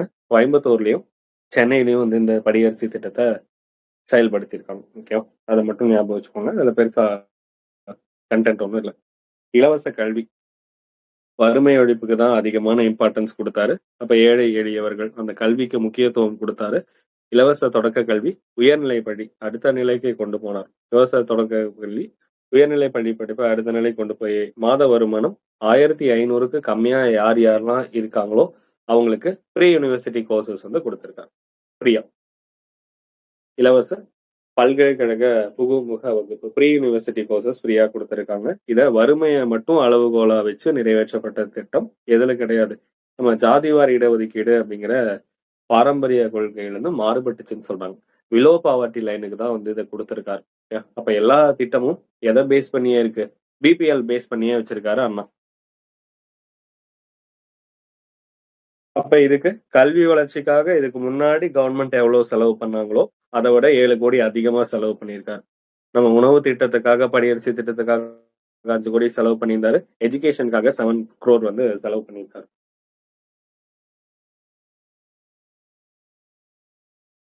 இன்னொரு கொஸ்டின், நம்ம போன பட்ஜெட்ல ஸ்கூல் எஜுகேஷனுக்காக எவ்வளவு க்ரோர்ஸ் வந்து செலவு பண்ணாங்க அப்படிங்கிறது சொல்லுங்க. 55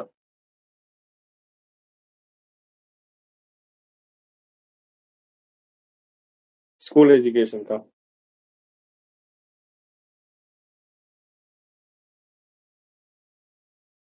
கன்ஃபார்மா?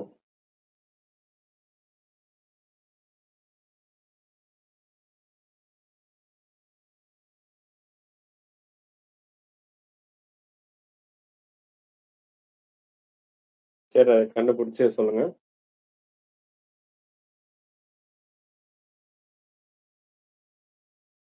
பட்ஜெட்ல. சரி, அதுக்கப்புறம் விவசாயத்தோடைய வளர்ச்சி. ஜமீன்தாரி அபாலிஷன். ஜமீன்தாரி அபாலிஷன் விளைவா நிலம் இழந்தவருக்கு நிறைய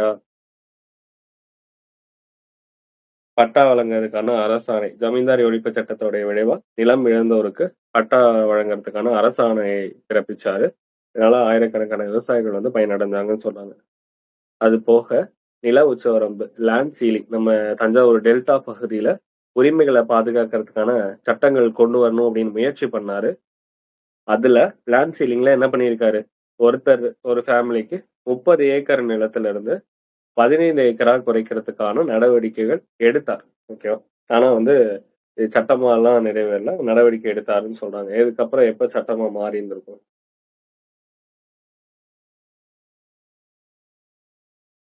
இது லேண்ட் சீலிங் ஆக்ட் எப்ப வந்திருக்கும்?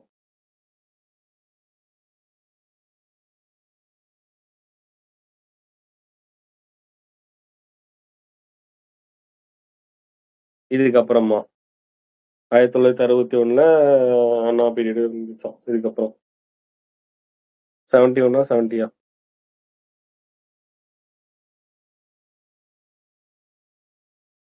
ஆளாளுக்கு ஒண்ணுன்னு சொல்றீங்க.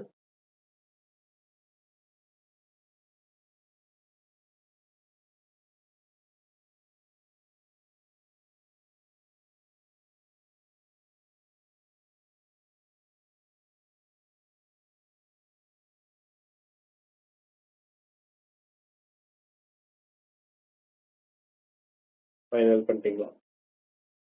12th ஐஎன்எம்க்குள்ள 72 இருக்கா?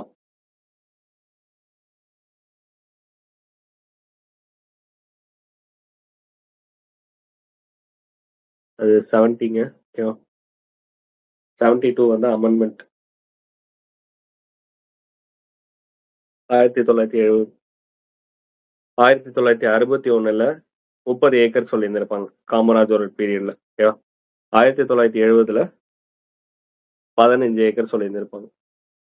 72ல நீங்க சொல்றது வந்து அமெண்ட்மெண்ட். லேண்ட் சீலிங் ஆக்ட் வந்து 1961, 1970 தான். சரி, இதுல 30லிருந்து 15 ஏக்கரா குறைப்பதற்கான நடவடிக்கை எடுத்தாங்க அப்படின்னு சொல்றாங்க. அடுத்து விஞ்ஞான சோசியலிசம், சயின்டிபிக் சோசியலிசம்னா என்னன்னு சொல்றாங்க. எல்லாத்தோடைய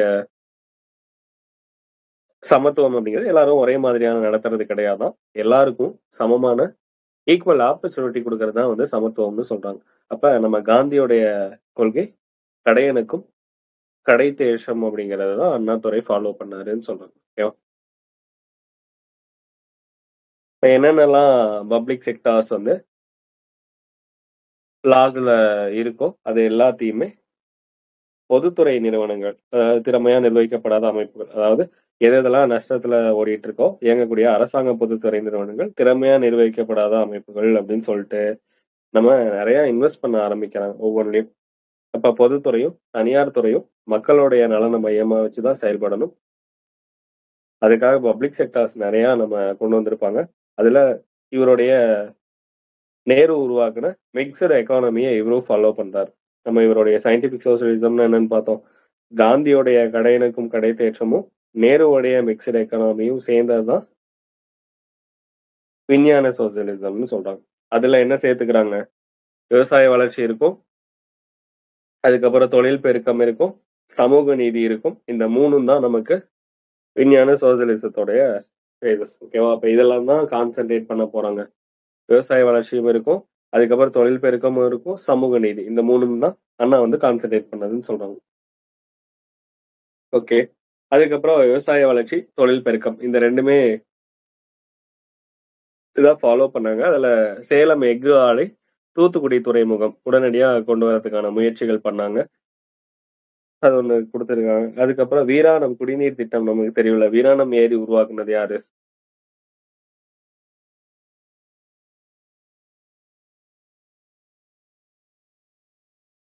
வீராணம் ஏரி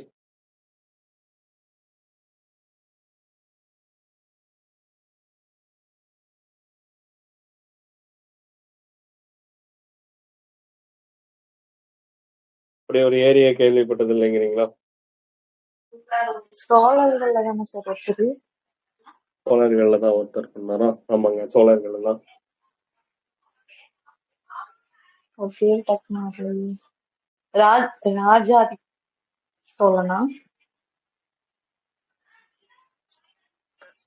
ஓகே. நம்ம பராந்தக சோழனுடைய மகன் அவங்க அப்பாவுடைய நினைவா வந்து உருவாக்கி இருந்திருப்பாங்க. ராஜாதித்ய சோழன் தான் வந்து உருவாக்குனாங்க. பராந்தக சோழனுடைய மூத்த மகன். இப்ப ஏன் இந்த பெயர் வச்சாங்க அப்படின்னா வீரநாராயணன் அப்படிங்கிறது தான் அவருடைய பெயரா இருந்துச்சு. பராந்தகனுடைய பெயர். பராந்தக சோழனுக்கு வீரநாராயணன் அப்படிங்கிற பெயர் இருந்திருக்கும். அந்த பெயர் இருந்ததுனால ராஜாதித்யன் என்ன பண்ணான் அப்படின்னா வீரநாராயண பேரேரி அப்படின்னு சொல்லிட்டு உருவாக்கி இருந்திருப்பாங்க. அந்த வீரநாராயண பேரேரி தான் நமக்கு வீராணம் ஏரியா மாறிந்துரும். அதே மாதிரி இங்க ஒரு ஏரி இன்னொன்னு இருந்திருக்குல்ல, நம்ம ராஜேந்திரன் உருவாக்குன ஏரி அது.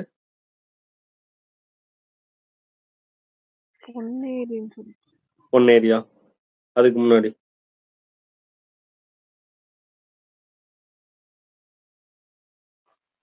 அதுக்கு முன்னாடி வேற ஏதோ பேர் இல்லையா?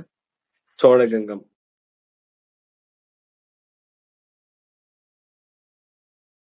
வீராணம் ஏரி எங்க இருக்கு? கடலூர் மாவட்டம். ஓகே. அந்த சோழகங்கம் தான் வந்து பொன்னேரி அப்படின்னு சொல்றோம். ஓகே. ஞாபகம் வச்சுக்கோங்க. சரி. அப்ப வீராணம் ஏரி திட்டம் வந்து சொல்லியிருக்காங்க. 10ஆம் நூற்றாண்டுல சோழர்கள் காலத்துல கட்டப்பட்ட ஒரு ஏரி. கொள்ளிடத்துல இருந்து வடவாறு வழியா. ஓகே. கொள்ளிடத்துல இருந்து வடவாறு வழியா தண்ணீரை கொண்டு வந்து இவர் அண்ணாவுடைய பீரியட்ல இதை செயல்படுத்துறாங்க. சென்னை அந்த சைடு தண்ணி பூர்த்தி செய்யறதுக்காக வீராணம் குடிநீர் திட்டத்தை உருவாக்குறாரு. சென்னைக்கு தண்ணீர் கொண்டு வரதுக்காக வீராணம் குடிநீர் திட்டம்.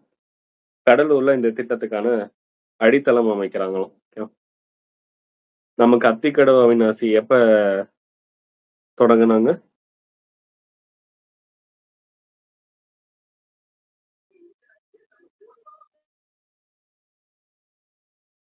அடிக்கல் நாட்டி வச்சது 2019. அது கம்ப்ளீட் ஆனது 2024 ஆகஸ்ட் 17ஆம் தேதி கம்ப்ளீட் ஆயிடும். ஓகே.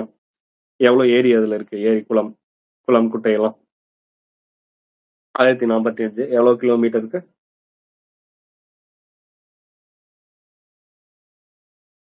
எவ்வளவு கிலோமீட்டர்? 1065. 1065 கிலோமீட்டர்.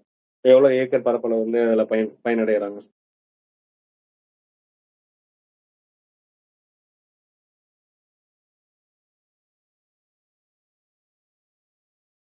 ஏக்கரா? 25K-வா? 24,468 ஏக்கர் வந்து பயனடைஞ்சிருப்பாங்க. அதே நமக்கு ஆழியார் பரம்பிக்குளம்ல 3,07 லட்சம். ஓகே. 3.77 அப்படின்னு சொல்லுவாங்க. அவ்வளவு லட்சம் ஏக்கர் வந்து பயனடைஞ்சிருப்பாங்க. ஆழியார் பரம்பிக்குளம். எவ்வளவு ஆறுகள் வந்து அதுல ஜாயின் பண்ணிருக்காங்க ஆழியார் பரம்பிக்குளம்ல? அதுல முதல்ல கேட்டது யாரு? ஆழியார் பரம்பிக்குளம் திட்டம் சட்டமன்றத்துல வி.கே. பழனிசாமி. யாருடைய பீரியட்ல அதுக்கான இனிஷியேட்டிவ் எடுத்தாங்க?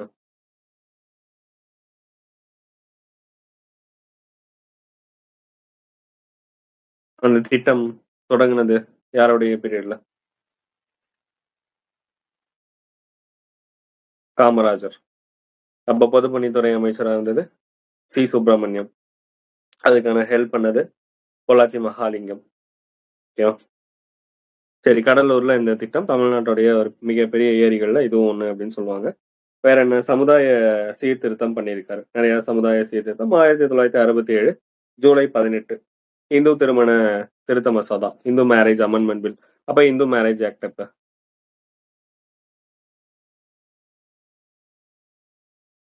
Marriage act 1954 55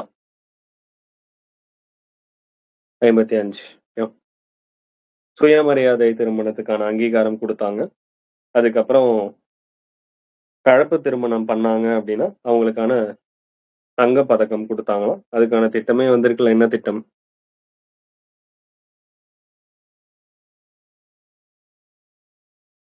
Muthulakshmi. அவங்களுடைய திட்டம் 1968 2 கேட்டகரியா வந்து பிரிச்சிருந்திருப்பாங்க.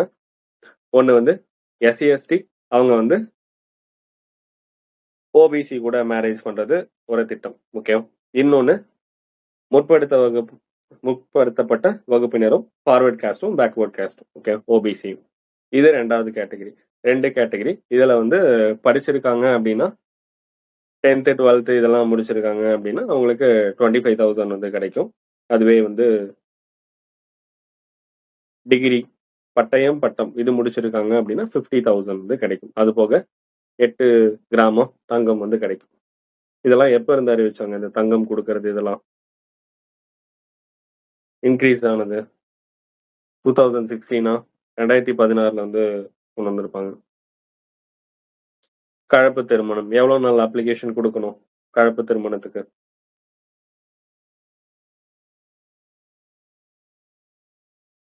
2 வருஷம் கழிச்சு மேரேஜ் முடிஞ்சு ஆஃப்டர் 2 years.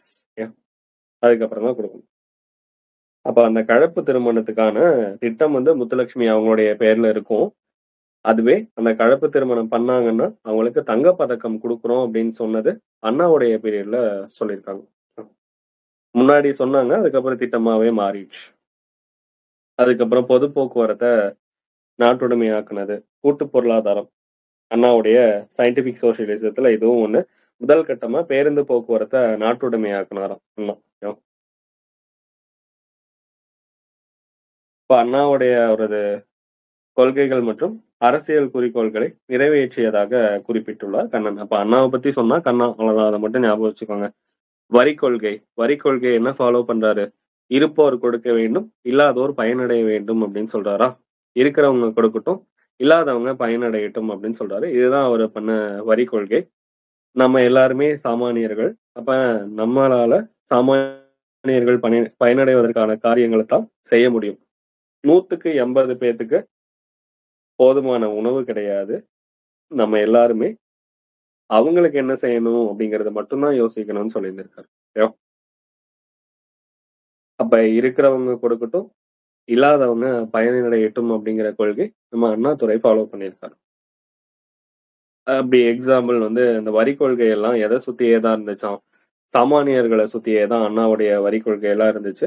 நம்ம படியரசு திட்டத்துக்காக வரி பணத்தை மானியமா கொடுத்திருக்காரு. அந்த வரி டாக்ஸ் கலெக்ஷனை ஃபுல்லா படியரசு திட்டத்துக்காகவே மேக்சிமம் கொடுத்துட்டாரு அப்படின்னு பார்த்தோம். நம்ம அப்பவே 5 கோடி ரூபாய் ஒதுக்கீடு பண்ணியிருந்தாங்க. அதுவும் எஜுகேஷனுக்காக இதுக்கு முன்னாடி கவர்மெண்ட் ஒதுக்குனதை விட 7 கோடி ரூபாய் அதிகமா பயன்படுத்தினாங்க அப்படின்னு படிச்சோம். அது போக நகர்ப்புறத்திலையும் வரி, எல்லா பக்கம் வரி விதிச்சாங்க. நகர்ப்புறத்துல நில வரிய விலக்கிக்கிறதுக்காக இவரு அண்ணா உடன்படல அப்படின்னு சொல்றாங்க. ஓகே, அப்ப எல்லாமே வரி கொள்கை சாமானியர்களை சுத்தி மட்டும்தான் இருந்துச்சு. இருக்கிறவங்க கொடுக்கட்டும், இல்லாதவங்க பயனடையட்டும் சொன்னார். அப்ப உடைமை உடையவர் வரி செலுத்த வேண்டும்னு சொல்றாங்க. தரிசு நிலத்துக்கு என்ன பண்ணிட்டாங்க? வரி விலக்கு கொடுத்திருக்காங்க. அந்த வரி சுமையை தாங்கக்கூடியவர் யாரெல்லாம் வரி கட்ட முடியுமோ அவங்க மட்டும் கட்டினா போதும் அப்படின்னு சொன்னாங்க. வரி பணத்தை வச்சு குளங்கள்லாம் தூர்வாரினாங்க, கிணறுகள் பராமரிச்சாங்க, பேருந்து கட்டணம் குறைச்சிருக்காங்க. இதெல்லாம் சுமார் ஜென்ரலான பாயிண்ட். இதெல்லாம் நமக்கு எக்ஸாம் பாயிண்ட் ஆஃப் வியூல வராது. நமக்கு முக்கியமானது தமிழ்நாடுடைய பெயர் மாற்றம். பக்தவத்சலம் ஆட்சியில சட்டத்திருத்தம் செய்யணும் அப்படின்னா சட்டத்திருத்தம் செய்யாம ஆங்கிலத்துல மெட்ராஸ்னும் தமிழ்ல தமிழ்நாடுன்னு சொன்னாங்க. நம்ம இதுதானே காமராஜர்கிட்டயே திராவிட முன்னேற்ற கழகம் கேட்டிருந்திருப்பாங்க. நம்ம தமிழ்நாடு அப்படிங்கிறது இங்கிலீஷ்ல எழுதினாலும் அப்படியே தான் இருக்கணும், தமிழ்ல எழுதினாலும் அப்படிதான் இருக்கணும்னு சொல்றாங்க. ஆனா இங்கிலீஷ்ல எழுதும் போது என்னன்னு மெட்ராஸ்ன்னு சொல்றாங்க, தமிழ் எழுதும் போது தமிழ்நாடுன்னு சொல்றாங்க. ஓகேவா? ஆனா அப்படி இருக்கக்கூடாது. கான்ஸ்டியூஷன்லயும் தமிழ்நாடுங்கிறது மாறணும்னு சொல்லியிருந்திருப்பாங்க. அப்ப பக்தவத்சலம் பீரியட்ல அப்படிதான் சொல்லியிருக்காங்க, மெட்ராஸ் தமிழ்நாடு அப்படின்னு சொல்லிட்டு. ஆனா அண்ணா சட்ட திருத்தம் பண்றாங்க. 1967 ஜூலை 18 நமக்கு என்ன நாள் அன்னைக்குதான் தமிழ்நாடு நாளா நம்ம தமிழ்நாடு நாளா கொண்டாடுறோம். ஓகேவா? இது எப்ப நிறைவேறுச்சு அப்படின்னா நடைமுறைக்கு 1969 ஜனவரி 14 நடைமுறை ஆனது. அதுக்கப்புறம் எப்ப மெட்ராஸ் சென்னையா மாறுச்சு? 2006. 1996 ஜூலை 17. ஓகே, மெட்ராஸ்ங்கிறது சென்னையா மாறுச்சு.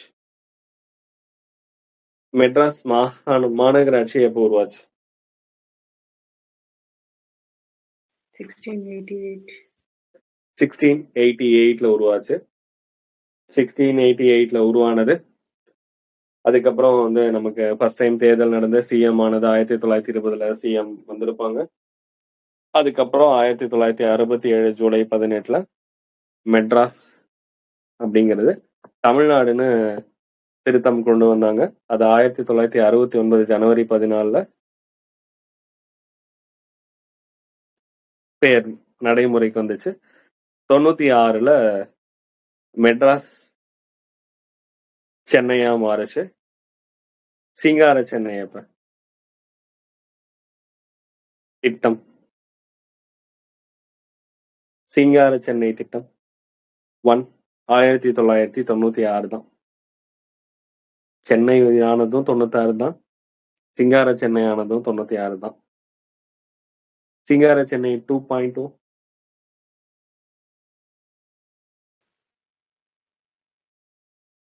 2021. நமக்கு பெண் குழந்தைகள் பாதுகாப்பு திட்டம் அப்படின்னு ஒண்ணு இருந்திருக்கும். எந்த வருஷம் தொடங்குனாங்க? 1992 அப்படிங்கிறது எல்லாத்துக்குமே தெரியும். அதோடைய மறுசீரமைக்கப்பட்ட ஆண்டு என்ன?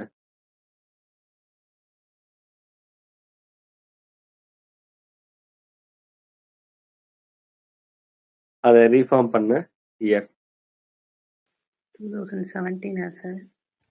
என்னங்க? 2017 2017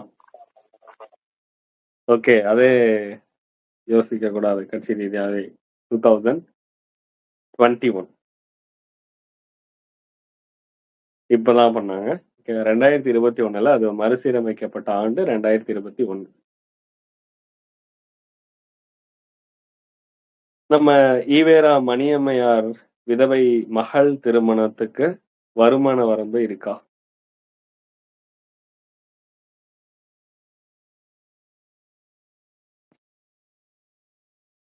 (1982) 72 கேவா? அது மாறிடுச்சு இல்லையா? 1.2.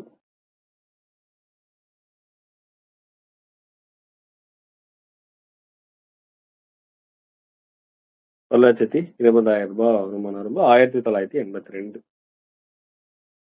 சரி, நம்ம அடுத்து என்ன பண்ணாங்க? நிறைய பெயர் மாற்றங்கள் இதே வரிசையில அப்படியே வரும். தமிழ்நாடுன்னு பெயர் மாற்றம். தமிழ்நாடுடைய சீஃப் செக்ரட்டேரியட் என்னன்னு சேஞ்ச் பண்ணாங்க? தமிழ்நாடு தலைமைச் செயலகம். அதுக்கப்புறம் நம்ம ஸ்ரீ ஸ்ரீமதி அந்த திருமதி இதெல்லாம் நம்ம நிறைய படிச்சு வந்திருப்போம். சத்தியமேவ ஜெயதே அதெல்லாமே. 1967 ஜூலை 18 நமக்கு தீர்மானம் நிறைவேற்றப்பட்ட நாள். அது நடைமுறைக்கு வந்தது 1969 ஜனவரி 17. கான்ஸ்டியூஷன்ல யாரு தான் மாத்தணும்? தமிழ்நாடுன்னு நம்ம சேஞ்ச் பண்ண முடியுமா? நமக்கு அதுக்கான ரைட்ஸ் இருக்கா? சென்ட்ரல் கவர்மெண்ட் பண்ணணுமா? பார்லிமெண்ட் தான் பண்ணணும். ஓகேவா? எங்கேயுமே சென்ட்ரல் கவர்மெண்ட் அப்படிங்கிறது பயன்படுத்தக்கூடாது. பார்லிமெண்ட்டுக்கு தான் அதுக்கான அதிகாரம் இருக்கு. ஓகேவா? நாடாளுமன்றம். இப்ப நாடாளுமன்றத்துக்கு அதிகாரம் இருக்கு. எதுல அப்டேட் பண்ணுவாங்க அதையா?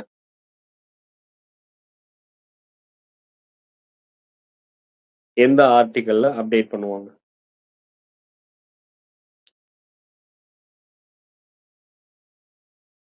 ஓகே, இப்ப கடைசியா நேம் சேஞ்ச் பண்ணாங்களா வேற ஏதாவது ஸ்டேட்?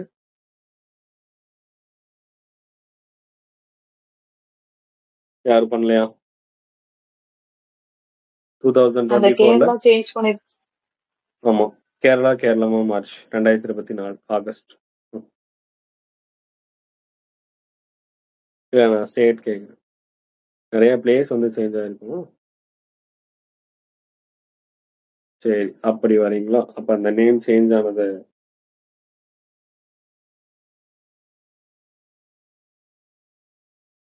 சென்ட்ரல் கவர்மெண்ட்ல நிறைய நேம் சேஞ்ச் பண்ணாங்க. ஆளுநருடைய மாளிகை என்னன்னு சொல்றாங்க இப்ப?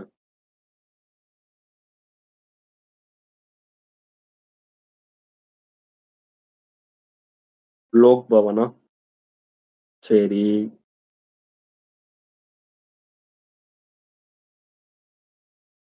ஆளுநருடைய மாளிகை லோக் பவன் சொல்றாங்க. நம்ம பிரதமருக்கு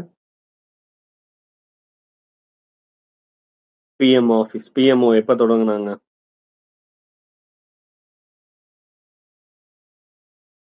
1977.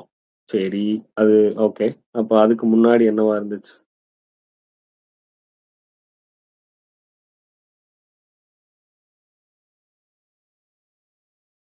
பிஎம்ஓன்னு சொல்றீங்க, அதுக்கு முன்னாடி என்னவா இருந்துச்சு?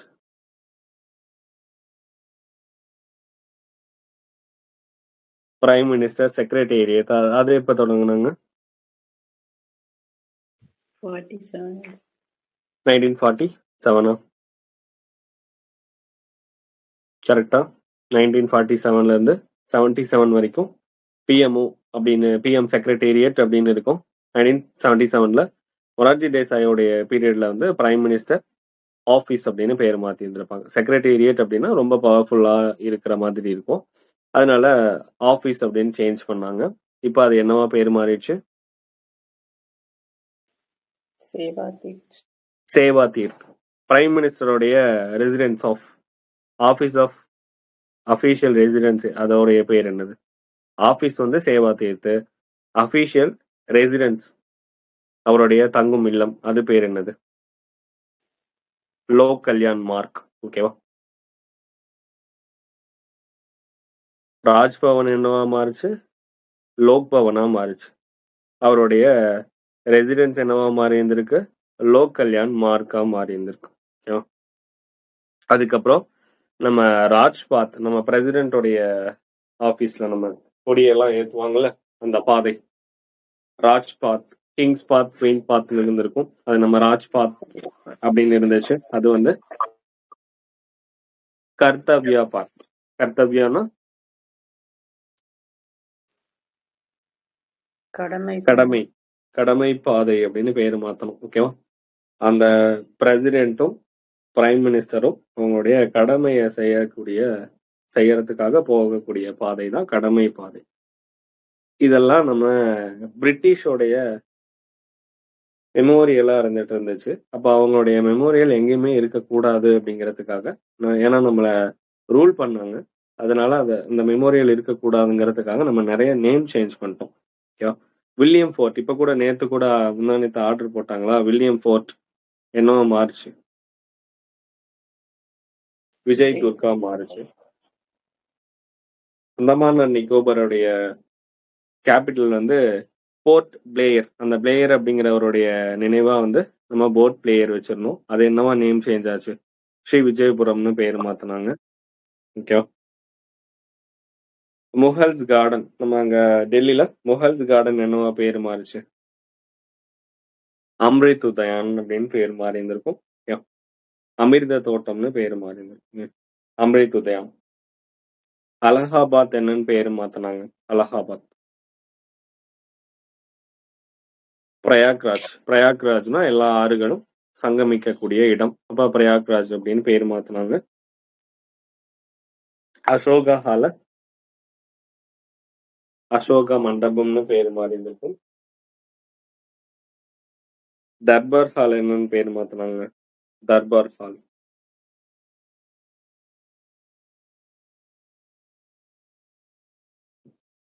தர்பார் ஹால்ல தானே எல்லா அஃபேர்ஸும் வந்து நம்ம எக்ஸ்டர்னல் அஃபேர்ஸ் அதெல்லாம் வந்து பேச, இந்த ராஜதந்திரங்கள் இதெல்லாம் பேசுவாங்க. அதனால வந்து ஞான தந்திர மண்டபம் அப்படின்னு அறிவிச்சிருந்திருப்பாங்க. ஞான தந்திர மண்டபம். கரீம்கஞ்ச் அப்படிங்கிறது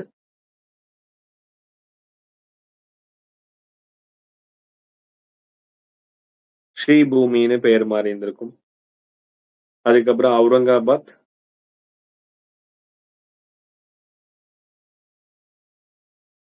அவுரங்காபாத் அவுரங்கசீப்போடைய நினைவா வச்சிருக்கோம். சத்ரபதி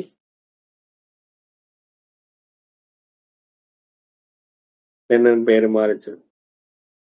அவுரங்காபாத். சத்ரபதின்னு சொல்லிட்டேன். சிவாஜியா? இல்லை, சாம்பாஜியா? சாம்பாஜி. ஓகே. சத்ரபதி சாம்பாஜி நகர்னு பேரு மாறிச்சு. ஓகே. இப்ப இந்த பேர்லாம் அகமது நகர் அப்படின்னு இருக்கும். அது பேரு வந்து அகமது நகர். நம்ம சுல்தான்களுடைய பெயர்கள் இருக்கு. அது என்ன பேரு மாத்திட்டாங்க அப்படின்னா அஹல்யா நகர்னு பேர் மாத்திட்டாங்க. அஹல்யா அப்படிங்கிற ஒரு கேட்டகரி இருக்கு நம்மளுடைய அவார்ட்ல. எந்த அவார்ட்ல இந்த கேட்டகரி வச்சிருக்காங்க? ராணி அஹல்யா அப்படின்னு சொல்லிட்டு.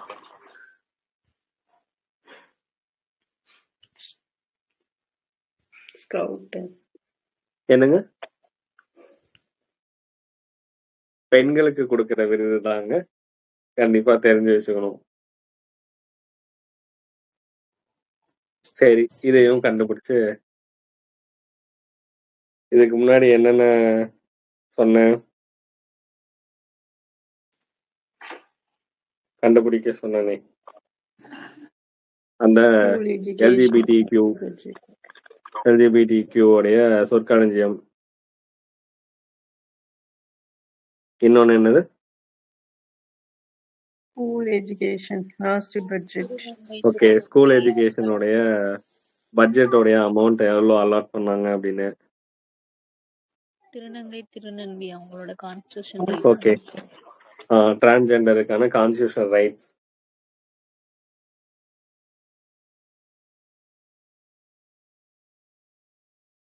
இன்னொன்னு வந்து அஹல்யா அப்படிங்க நால்சா கேஸா சரி. நால்சாவுக்கு யாருக்கு கேஸ் நடந்துச்சு, எந்த வருஷம் நடந்துச்சு? அதுக்கப்புறம் இப்ப என்ன சொன்ன, அந்த அகல்யா அப்படிங்கிற பேர்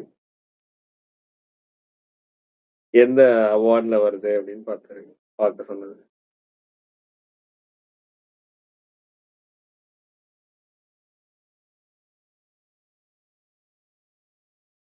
நால்சா விசஸ் இந்தியாவா? கூகுள் பண்ணிதானா?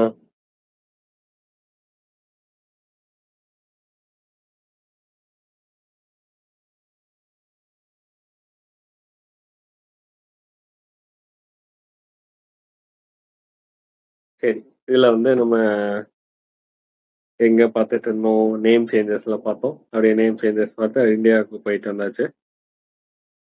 தமிழ்நாடு அப்ப கடைசியா வந்து சென்னை மாகாணம் தமிழ்நாடுங்கிற பெயர் மாற்றம். அதுதான் அவர் கலந்துகிட்ட ஒரு, அதாவது இதுல இந்த ஃபங்க்ஷன்லாம் வைப்பாங்க, அதுல கலந்துக்குவாரு.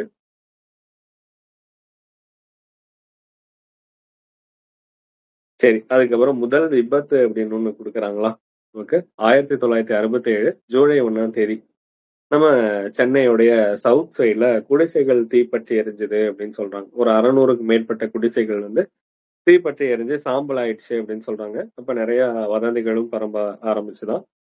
இவரு என்ன பண்றாரு அப்படின்னா, உடனடியா அப்ப அதுக்காக உருவாக்கப்பட்டதுதான், இனிமேல் எந்த ஒரு மக்களும் பாதிக்கப்படக்கூடாது அப்படிங்கிறது நமக்கு இதுதான் நமக்கு கண்டென்ட். இதுதான் சீஃப் மினிஸ்டர்ஸ் வெல்ஃபேர் ஃபண்ட், முதலமைச்சருடைய நலநிதி அப்படின்னு அப்ப உருவானது 1967 தான் உருவாச்சு. 1967 ஜூலை 1 அப்பதான் வந்து அந்த குடிசைகள்லாம் எரிஞ்சிருச்சுன்னு சொல்றாங்க. அப்ப உருவானதுதான் நமக்கு முதலமைச்சருடைய நலநிதி. அதுக்கப்புறம் இடைத்தேர்தல் சொல்லியிருக்காங்க. இடைத்தேர்தல்லாம் நமக்கு வேண்டியதில்லை. உலக தமிழ் மாநாடு 1968. முதல் உலக தமிழ் மாநாடு 66 மலேசியாவுடைய தலைநகர் குவாலாலம்பூர்ல நடந்திருக்கும். அதுக்கப்புறம் 2வது உலக தமிழ் மாநாடு 1968 நடந்துச்சு. அந்த மாநாட்டுக்கு இவருடைய தலைமை இங்க சென்னையில நடந்துச்சு. இப்ப இந்த சைடு மாநிலம் சார்பா இவங்க தலைமை எடுத்திருப்பாங்க. குடியரசுத் தலைவர் ஜாகிர் ஹுசைன் வந்து மாநாட்டை தொடங்கி வச்சாரு அப்படின்னு சொல்றாங்க. அதுல நிறைய சிலைகள்லாம் 2ஆம் உலக தமிழ் மாநாட்டப்ப தமிழ் சான்றோருடைய சிலைகள் தொடங்கி இருப்பாங்க. 1968 ஜனவரி 1ஆம் தேதி அன்னைக்கு அண்ணா சிலைய முன்னாள் நீதி கட்சியுடைய தலைவர் ஏ ராமசாமி முதலியார் வந்து தொடங்கி வச்சாங்க. அண்ணா சிலை மவுண்ட் ரோட்ல தொடங்கி வச்சாங்களாம். அதுக்கப்புறம் 10 சிலைகள் வந்து தொடங்கி இருக்காங்க. திருவள்ளுவருக்கு சிலை தொடங்கி இருக்காங்க. கண்ணகிக்கு, இது குரூப் 1ல கேள்வி கேட்டு இருந்திருப்பாங்க, கண்ணகிக்கு சிலை தொடங்கினாங்களா இல்லையா அப்படின்னு ஸ்டேட்மெண்ட்ல வச்சிருந்திருப்பாங்க. கண்ணகி பார்த்து வச்சுக்கோங்க. திருவள்ளுவருக்கு சிலை மெரினா கடற்கரையில சொல்றேன். மெரினா கடற்கரையில 10 சிலைகள் தொடங்கினாங்க. அதுக்கு முன்னாடி 1968 அண்ணா சிலையை திறந்தாங்க. யாரு? ராமசாமி. திருவள்ளுவருக்கு, கண்ணகிக்கு, கம்பனுக்கு, ஜோசப் பெஸ்கி, நம்ம ஜி போப், பிரம முனிவர், கால்டுவேல், எல்லாத்துக்குமே, வஉசி, பாரதிதாசன் எல்லாருக்குமே.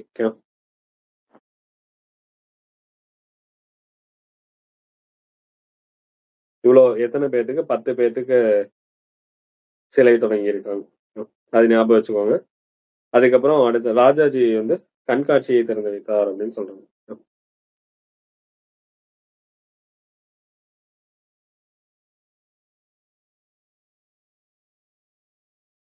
இப்போ இவ்வளோ பேர் வந்து அவங்களுடைய சிலைகள்லாம் தொடங்கியிருக்காங்க. இது ஜனவரி 3 அப்படியே அடுத்தடுத்த நாட்கள் வந்து நடக்குது. ஜோசப் பெஸ்கி யாருங்க?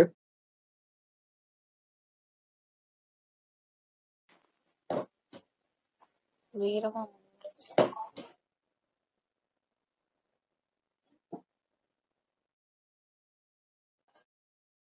Constantine Joseph Beschi. Constantine Joseph பெஸ்கியா?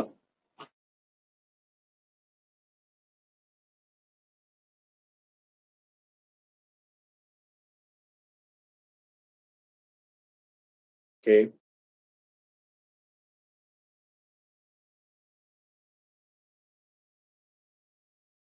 அதுக்கடுத்து மாணவர்களுடைய மொழி போராட்டம்.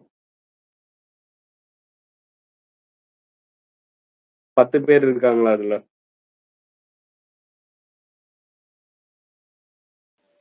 2 சேர்த்து போட்டிருக்கு சார். ஜோசப் பிஸ்கி, வீரமாமுனிவர்.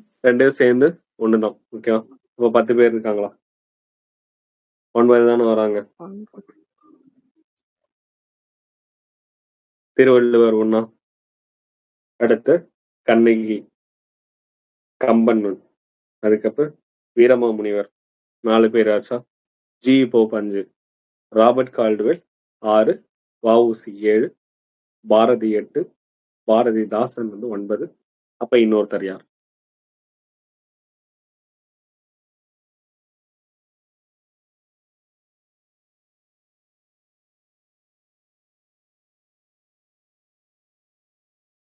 யார் அந்த சார்? யார்? அண்ணா சிலையை திறந்தாங்களா? அவரு சிலையை திறந்துக்கிட்டாரா? நம்மளே நமக்கு ஒரு சிலையை திறங்கணும். ஸ்டாச்சுவா? 10 பேருக்கு சிலை 10 சிலைகள். ஓகே, சரி. லேபர் ஸ்டாச்சு கிடையாது. சரி, அந்த சிலை என்னங்கிறது கண்டுபிடிச்சு சொல்லுங்க. ஓகேவா? நல்லா ஃபேமஸான ஒரு பர்சன் தான். நமக்கு தெரிஞ்ச ஒருத்தர் தான். ஃபேமஸான பர்சன் தான்.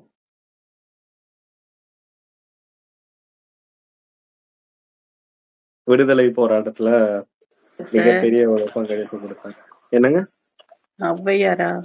ஔவையார் விடுதலை போராட்டத்துல கலந்துக்கிட்டாங்களா? இருங்க, இது வந்து சார், அந்த சிலை என்ன கேட்டு விடுதலை போராட்டத்துல இருக்கு. என்னது? புது ஔவையாரா? இக்கால ஔவையார்? என்னென்னமோ பேர் வைங்க. ஆனா விடுதலை போராட்டத்துல மிகப்பெரிய பங்களிப்பு கொடுத்திருக்காங்க. நமக்கு தெரிஞ்ச ஒரு பர்சன் தான். கண்டுபிடிச்சு சொல்லுங்க. ஓகேவா? அந்த 10 பேத்துல யாரு இவரு அப்படின்னு கண்டுபிடிச்சு சொல்லுங்க. சரி, அடுத்து ஃபர்ஸ்ட் விபத்து, chief ministers welfare fund.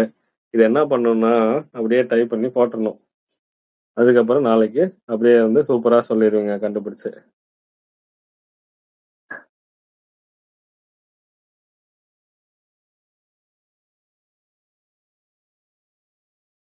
Okay, அடுத்து நம்ம உலக தமிழ் மாநாடு 10 சிலைகள்லாம் சொல்லியாச்சா? அஞ்சலையா?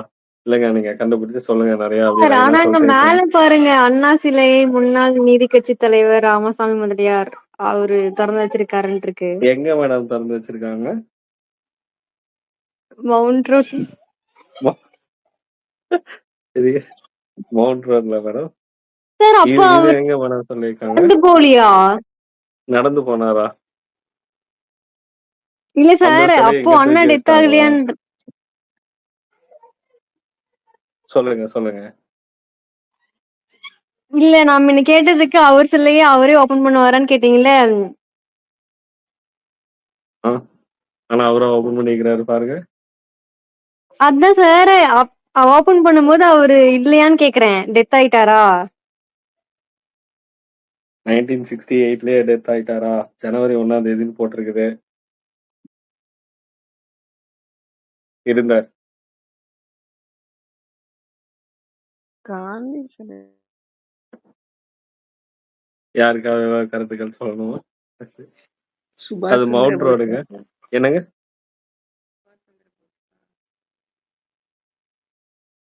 சொல்லுங்க.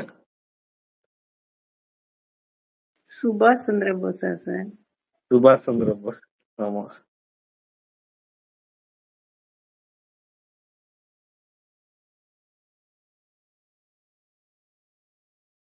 சரி, ஓகே.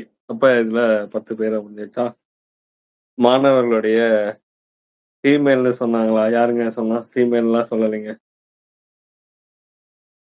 அடுத்து வந்து நம்மளுடைய 1963ல அலுவலக மொழி சட்டம் நம்ம கொண்டு வந்தாங்க. அது திருத்தினது 67 நமக்கு தெரியும். நம்ம நிறைய பேர் போராட்டம், மாணவர்களுடைய போராட்டமா கடந்து நிறைய பேரு கலந்துக்கிட்டாங்க. அதுல உயிரிழந்த மாணவன் யாரு? அந்த ஒரு பையன் வந்து காலேஜ் பையன் ஒருத்தன் இருந்தான்னு பார்த்தோம். ராஜேந்திரன் சார். ராஜேந்திரனா? ஓகே, ஞாபகம் வச்சுக்கோங்க. சரி, அதுக்கப்புறம் 5 சுற்று பேச்சுவார்த்தைகள்லாம் நடந்துச்சு. அதுல நமக்கு அதெல்லாம் பெருசா ஒண்ணும் இல்ல. மாணவர்களுடைய போராட்டம் அண்ணாவுடைய மதிப்பை குறைச்சிருச்சு அப்படின்னு சொல்றாங்க. யார் சொன்னா? அது அண்ணாமலை யூனிவர்சிட்டியா? ராஜேந்திரன். ஓகே.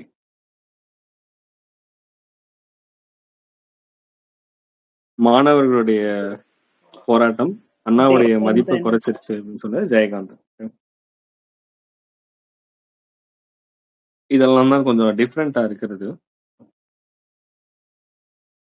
இருமொழி கொள்கை, இதுவும் ஒரு ப்ரீவியஸ் இயர் கொஸ்டின். ஆல்ரெடி சொல்லியிருக்கோம். அந்த டெக்னிக்கல் எக்ஸாம்ல கேட்ட கேள்வி. 1968 ஜனவரி 23 யாருடைய பிறந்தநாள், என்ன தினம்?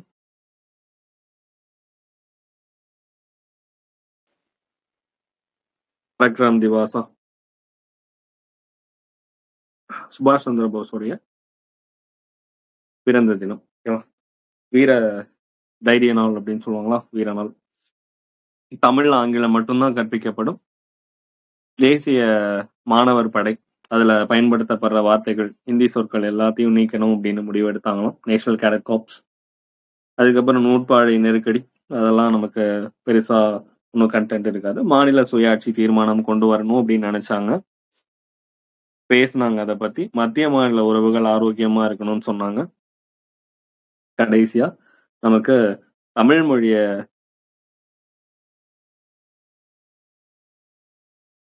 மொழிதான் மூச்சு அப்படின்னு சொன்னாங்க. ஆனா மற்ற மொழிகள் மேல எந்த விதமான பாகுபாடும் வேறுபாடும் காட்டல, விரோதமோ காட்டல அப்படிங்கறத சொல்றாங்க.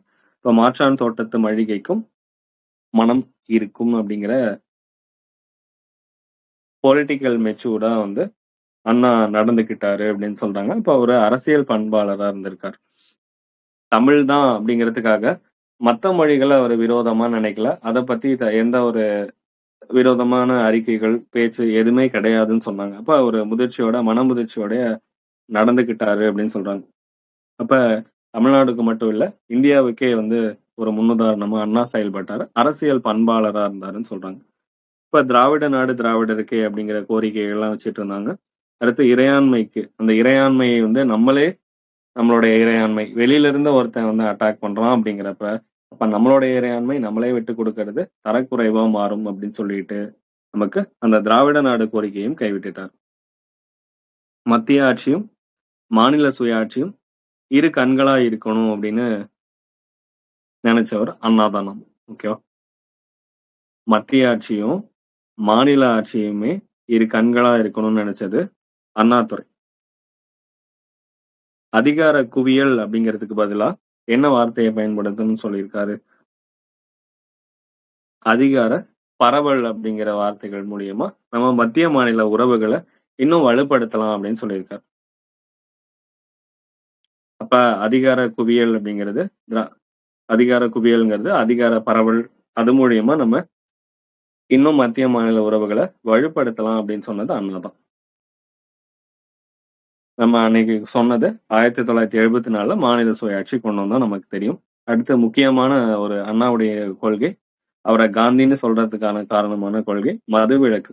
காந்தியுடைய கொள்கை, காங்கிரஸுடைய கொள்கை என்ன பண்ணாரு? அது காங்கிரஸுடைய கொள்கை தானே அப்படின்ட்டு அதை நிராகரிக்கல, அதையும் அக்செப்ட் பண்ணிக்கிறார். இப்ப அண்ணா மதுவிலக்கு கொள்கைய கண்டிப்பா ஃபாலோ பண்ணுவேன் அப்படின்னு சொன்னாரு. அரசுக்கு இழப்பீடு, வருவாய் இழப்பீடு இருக்கும் தான், இருந்தாலும் எதுக்குதான்? மக்கள், ஏழை குடும்பங்கள் வந்து கஷ்டப்படக்கூடாது அப்படிங்கிறதுக்காக தான் அதிகமான முன்னுரிமை கொடுத்தாராம். இப்ப மதுவிலக்கு திட்டம் கொண்டு வந்ததுனால நிறைய பெண்கள்கிட்ட செல்வாக்கு உயருது. அதனால அண்ணாவை என்ன சொல்றாங்க? தென்னாட்டு காந்தி அப்படின்னு சொல்றாங்க. காந்தி ஆஃப் சவுத் அப்படின்னு சொல்லியிருக்காங்க. சரி, அதுக்கப்புறம் அமெரிக்காவுடைய பயணம் போவார். 1968 ஏப்ரல் 15 அப்ப சிஎம் நம்ம அமெரிக்கால ஏல் யூனிவர்சிட்டிக்கு போறாங்க. அங்க போய் போப் ஆண்டவரை மீட் பண்ணிட்டு வராங்க. இதே மாதிரி நமக்கு பெரியாருடைய ஓகே மதுவிலக்கு 47 டிபிஎஸ்பில காந்தியோடைய பிரின்சிபலா நம்ம பெரியாருடைய பிக்சர் எந்த யூனிவர்சிட்டியில தொடங்குனாங்க, எப்ப தொடங்குனாங்க? ஒரு பிக்சர் தொடர்ந்து வச்சுங்க. ஆக்ஸ்போர்ட் யூனிவர்சிட்டியில நம்ம சிஎம் வந்து தொடங்கி வச்சிருக்காங்க பெரியாருடைய படத்தை. சரி, அங்க போய் போப்பாண்டவர் எல்லாம் மீட் பண்ணிட்டு எந்த ஒரு கட்சியுமே அதிகபட்சம் 10 வருஷத்துக்கு மேல ஆட்சியில இருக்கக்கூடாது அப்படின்னு சொன்னவர் அண்ணாதுரையும். எந்த ஒரு கட்சியா இருந்தாலும் அதிகபட்சம் 10 வருஷத்துக்கு மேல ஆட்சியில இருக்கக்கூடாது. அப்படி ஒருவேளை 10 வருஷம் நீட்டிச்சா அந்த அதிகார போதை அப்படிங்கிறது தலைக்கு ஏறிடும். அப்ப அந்த அதிகார போதைங்கிறது எனக்கு ஏறாம இருக்கணும் அப்படின்னு சொன்னாராம். இது என்னன்னா வாய்ஸ் ஆஃப் இந்தியா அவருடைய அந்த வானொலியில எல்லாம் வந்து வாய்ஸ் ஆஃப் இந்தியால ஒளிபரப்பப்பட்டு எல்லா மக்களும் கேட்டாங்க அப்படின்னு சொல்றாங்க. இத பதிவு பண்ணவரு, அதாவது எல்லாத்துக்கும் தெரிஞ்சிருக்கு அண்ணாவுடைய வருகை அங்க அமெரிக்கா பகுதியில எல்லாத்துக்குமே தெரிஞ்சிருக்குன்னு MS உதயமூர்த்தி நம்ம படிச்சிருக்கோம்ல, இவருடைய புக் ஒண்ணு எண்ணங்கள் அப்படின்னு ஒரு புக் படிச்சிருந்திருப்போம். இப்போ ஒரு கான்ட்ரவர்சியா ஒரு புக் ஒண்ணு போயிட்டு இருக்கு. நம்ம இதுக்கு முன்னாடி chief of defence Manoj Mukund Naravane அவர் ஒரு புக் எழுதி இருந்திருப்பாரு. அது இப்ப கான்ட்ரவர்சியா போயிட்டு இருக்கிற ஒரு புக். அது என்ன புக்?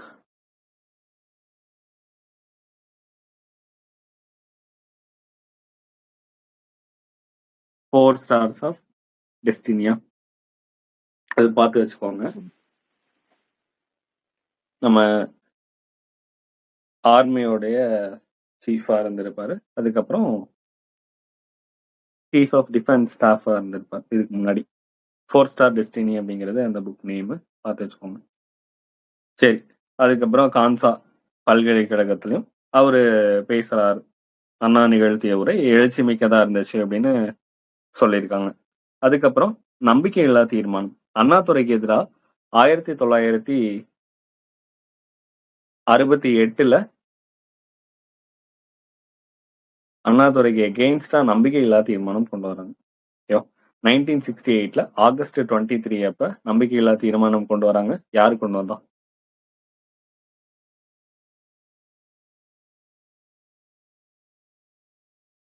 அந்த நம்பிக்கையில்லா தீர்மானத்தை பிஜி கருத்திருமன் அப்படிங்கிற ஒருத்தர் தான் வந்து கொண்டு வராரு.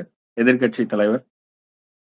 திமுகவுக்கு எதிராக நம்பிக்கையில்லா தீர்மானம் கொண்டு வர உறுதியில்லா தொழில் கொள்கை, வேலையின்மை, தொழில் தேக்கம், தொழிலாளருடைய வேலை நிறுத்தம், ஊழல், இவ்வளவு குற்றச்சாட்டுகள் வச்சு சொல்றாங்க. அப்ப நம்பிக்கையில்லா தீர்மானத்துக்கான விவாதம் கண்டிப்பா போகும்.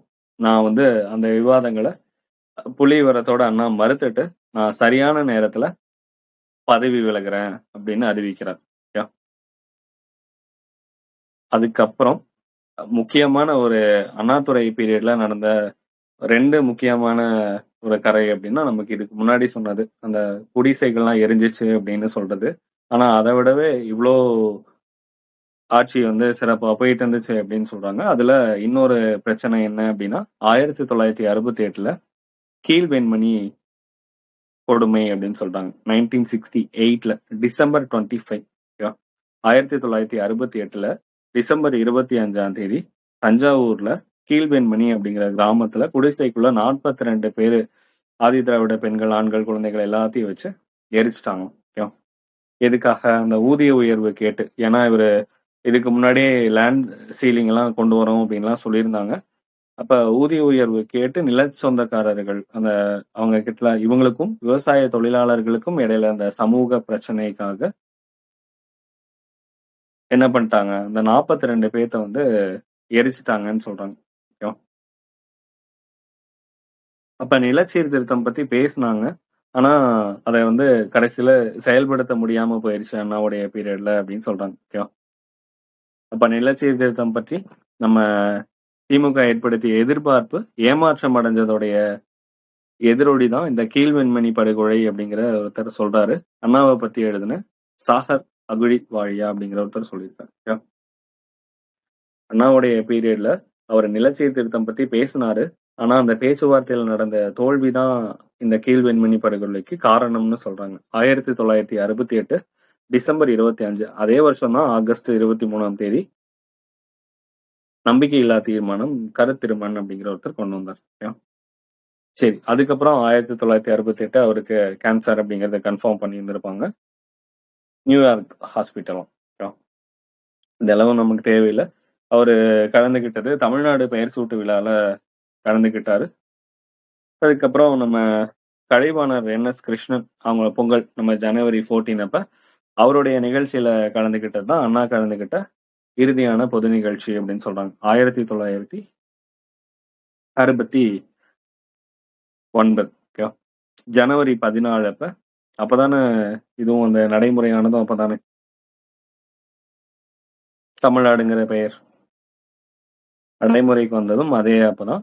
கடைசியா என்.எஸ். கிருஷ்ணனுடைய கலைவாணர் என்.எஸ். கிருஷ்ணனுடைய சிலையை திறந்து வச்சாராம். அந்த நிகழ்ச்சியில பேசினதான் அண்ணாவுடைய கடைசி பொது நிகழ்ச்சி அப்படின்னு சொல்றாங்க. அதுக்கப்புறம் நமக்கு தெரியும் 1969 பிப்ரவரி 3 வந்து அந்த திராவிட திருவிளக்கு சுடர் இங்க சொல்லியிருக்காங்களா அவர் வந்து இறந்தாரு அப்படின்னு சொல்றாங்க. அவருடைய இறுதி ஊர்வலம் நமக்கு 1.5 கோடி மக்கள் வந்து கலந்துக்கிட்டாங்களாம். அது அப்போதைக்கு 1983 கின்னஸ் ரெக்கார்ட்ல பதிவாச்சாம். ஏன்னா 1969களிலேயே 1.5 கோடி மக்கள் வந்து கலந்துக்கிட்டது கின்னஸ் ரெக்கார்ட். இப்ப எவ்வளவு தமிழ்நாட்டுடைய மக்கள் தொகை 2011 சென்சஸ் படி எவ்வளவு இருக்காங்க?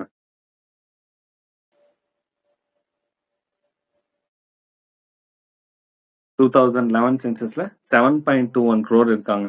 அப்போதைக்கு நம்ம பாரதியார் பாடினப்பவே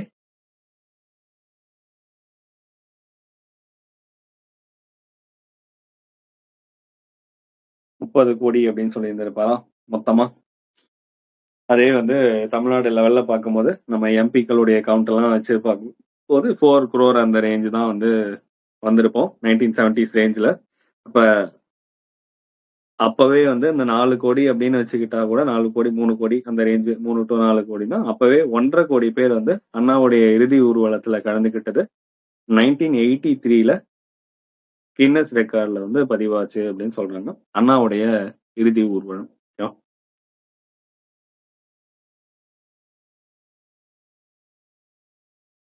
இவ்வளவுதான் நம்ம அண்ணா.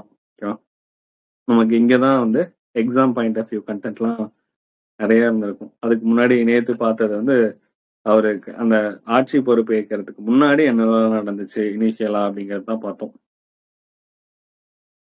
வீரநாராயணன் ஏரி தொடங்குனது யாரு?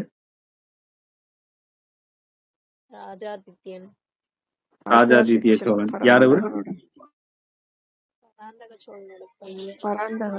பராந்தக சோழனுடைய பையன். பராந்தகன் 1 2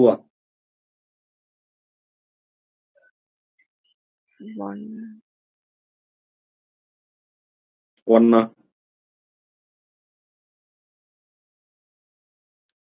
சரி. அந்த பராந்தக சோழனுடைய பேர் பார்த்தோமா நேத்தோம். செகண்டுக்கு தானே சார் சுந்தர சோழனா? ஆமா. சரி, முதல்ல யாரு தொடங்குவா? பிற்கால சோழர்கள் அப்படியே இங்கேயே தெளிவாய்க்கோங்க. பிற்கால சோழர்கள்ல நமக்கு விஜயாலய சோழன்ல தொடங்குவாங்க. அப்ப லேட்டர் சோழாஸ் தொடங்குனது விஜயாலய சோழன். அவங்களதான் தொடங்குனாங்க. அதுக்கப்புறம் அவருடைய மகன் விஜயாலயனுடைய மகன் ஆதித்ய சோழன் இருப்பாங்க. நமக்கு தொடங்குறது அவங்க 2 பேர் தான். அந்த போர்லாம் நடக்கும். ஆதித்ய சோழன் லேட்டர் சோழாஸ் தான் நான் சொல்றேன். அதுக்கப்புறம் ஆதித்ய சோழனுடைய மகன் யாரு? நம்மளுடைய மதுரை கொண்டான் முதலாம் பராந்தக சோழன். அவனுடைய மூத்த மகான் தான் நமக்கு தக்கோலம் போர்ல இறந்தவர். யாரு? வீராணம் ஏரி கட்டினவங்க, தக்கோலம் போர்ல இறந்தவங்க ராஜாதித்ய சோழன். எப்படின்னு புரியுதா? விஜயாலய சோழன், ஆதித்ய சோழன், பராந்தக சோழன், ராஜாதித்ய சோழன். ராஜாதித்ய சோழனுக்கு அப்புறம் இன்னொருத்தர் வருவாரு, கண்டராதித்தன், உத்தம சோழன். இவங்கெல்லாம் வருவாங்க. ஆனா நமக்கு இதெல்லாம் விட இவங்கெல்லாம் பெரிய அளவுல ஆட்சி கிடையாது. டைரக்டா எங்க போகும்? ராஜாதித்தனுக்கு அப்புறம் நம்ம எதை ஞாபகம் வச்சா போதும்? 2ஆம் பராந்தக ஞாபகம் வச்சா போதும். யார் அவர்? 2ஆம் பராந்தகன் நம்மளுடைய சுந்தர சோழன். சுந்தர சோழனுடைய மூத்த மகன் தான் யாரு? ஆதித்ய கரிகாலன் வரும். அடுத்து குந்தவை வருவாங்க, பழையாறை. அதுக்கப்புறம் ராஜராஜன். அருள்மொழிவர்மன். ஓகேவா? சுந்தர சோழனுடைய இளைய மகன் அருள்மொழிவர்மன் வருவாங்க. நம்ம ராஜராஜ சோழனுடைய பிறந்த நாள் எப்ப?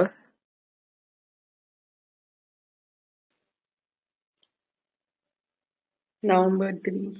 நவம்பர் 3. என்ன அது? சதய விழா. ஓகேவா? அரசு விழா வந்து சதய விழா நடந்தது. ஓகே. அதுவே அவருடைய மகன் கங்கை கொண்டான், முடிகொண்ட சோழன், கடாரம் கொண்டான், ஜூலை 23. ஜூலை திருவாதிரை. 23 திருவாதிரை. ஓகேவா? நம்ம ராஜேந்திர சோழன் வரும். அதுக்கப்புறம் ராஜாதிராஜன், ராஜேந்திரன், வீரராஜேந்திரன், அதிராஜேந்திரன் அப்படி லைனா வரும். ஓகேவா? கடைசியா அதிராஜேந்திரன் முடியும். விஜயாலய சோழனை தொடங்கி அதிராஜேந்திரன்ல அந்த சோழ வம்சம் முடிஞ்சிருக்கும். இதுக்கப்புறம் என்ன வம்சம் தொடங்கும்? சோழ சாளுக்கிய வம்சம் தொடங்கும். அதுல ஃபர்ஸ்ட் வந்தவர் யாரு? குலோத்துங்கன் ஒன்னா? குலோத்துங்கன் 1. அதுல கடைசி யாரு? ராஜேந்திரன் 3rd. ராஜேந்திரா 3. விஜயாலயன் யார்கிட்ட இருந்து தஞ்சாவூரை கேப்சர் பண்ணி இருந்திருப்பாரு?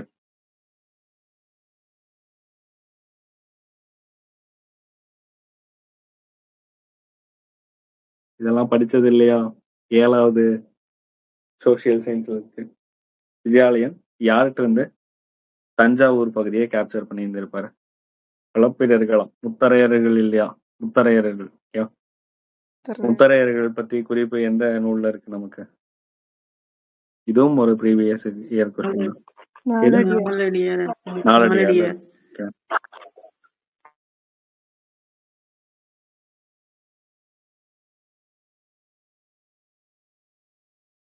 அவ்வளவுதான். பாருங்க, இது தற்கால தமிழ்நாடு வரலாறு எடுத்து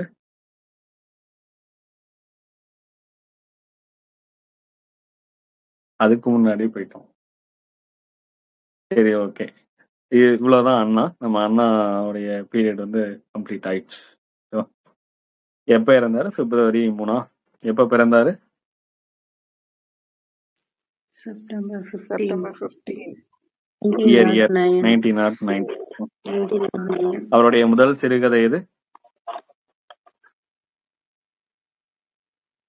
கொக்கரக்கோ 1934 ஆனந்த விகடன்ல வெளியாயிருந்திருக்கும். அவருடைய முதல் கவிதை? ஊழல். காங்கிரஸ் கட்சி. யாருடைய ஊழல்? காங்கிரஸ் ஊழல். காங்கிரஸ். மறந்துடக்கூடாது. காங்கிரஸ் உடைய ஊழல் 1937ல எழுதினாரு. அவருடைய எதுல எழுதினாரு காங்கிரஸ் ஊழல் அப்படிங்கிறது? விடுதலை பத்திரிகை எழுதினாங்க. விடுதலை எப்ப தொடங்கினாங்க?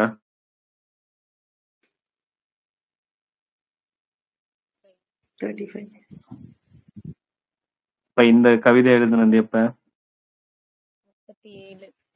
37.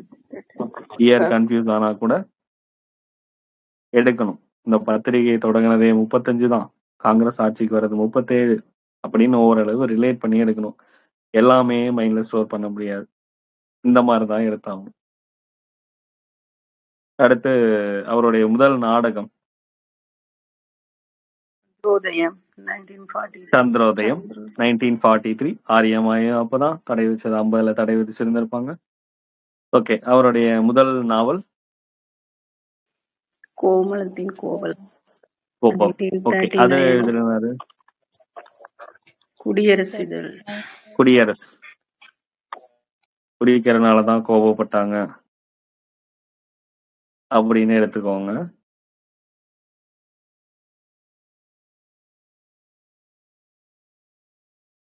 காங்கிரஸ் ஊழல் எடுத்தலாம் விடுதலைன்னு 1937. அது ஒன்றும் பிரச்சனை இல்லை. சந்திரோதயம் 43. ஓகே. இது வந்து முதல் நாவல் வந்து 39ல வருது. ஆனந்த விகடன்ல எழுதுனது கதை கொக்கரக்கோ. முதல் கட்டுரை என்ன கட்டுரை? எந்த வருஷம்? பெண்களின் சமத்துவம். தமிழரசு நாளிதழ். தமிழரசு 1931. ஓகே. 1931ல தமிழரசு. அப்ப நடத்தினது மாசிலாமணி. அதுக்கப்புறம் தமிழரசு மேகசைன் எப்ப தொடங்கினாங்க? 1970. கருணாநிதி. கருணாநிதி 1970ல தொடங்கியிருப்பாங்க. ஓகே. அது வந்து 1931ல பெண்கள் சம்மதம். அவருடைய ஆங்கில கட்டுரை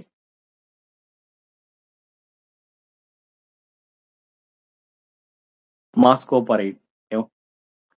தமரென்றும் தானென்றும் நினைப்பதன்றி நம்மளுடைய சொந்தக்காரங்க இந்த மாதிரிலாம் நினைக்காம தமிழ்நாட்டுடைய நிலத்துக்கு தான் உயிர் உடல்கள் அமைகவென இரவு பகல் உழைக்கும் மேலோன் அப்படின்னு சொன்னது யார்? பாரதிதாசன் அண்ணாவை. பாரதிதாசன் அண்ணாவை. ஓகே. அரசியல் இரட்டையர்கள் நமக்கு தெரிஞ்சதுதான் பாலசுப்ரமணியமும் டிவி நாதன். பாசுதேவ் அவருடைய பத்திரிகை என்ன? பாலபாரதி. பாலபாரதி. பசு பால் அப்படின்னு ஞாபகம் வச்சிருந்தோம். காஞ்சி மணிமொழியாருடைய பத்திரிகை நவயுகம். யுகம். ரஷ்ய இலக்கியம்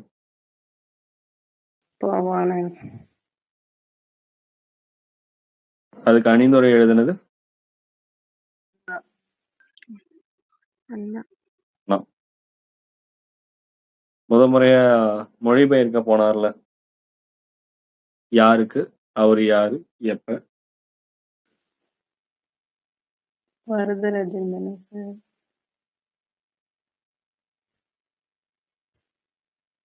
வாசுதேவுக்கு தான் சார். சுதேவ். ராஜனுக்கா? இவரு பாசுதேவ் கிடையாது. சென்னை மாநகராட்சியுடைய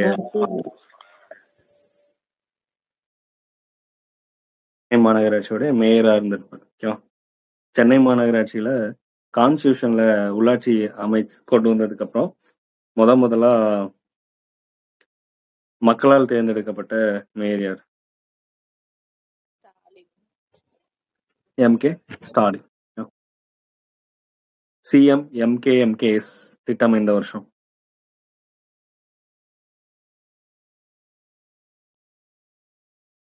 June 2000.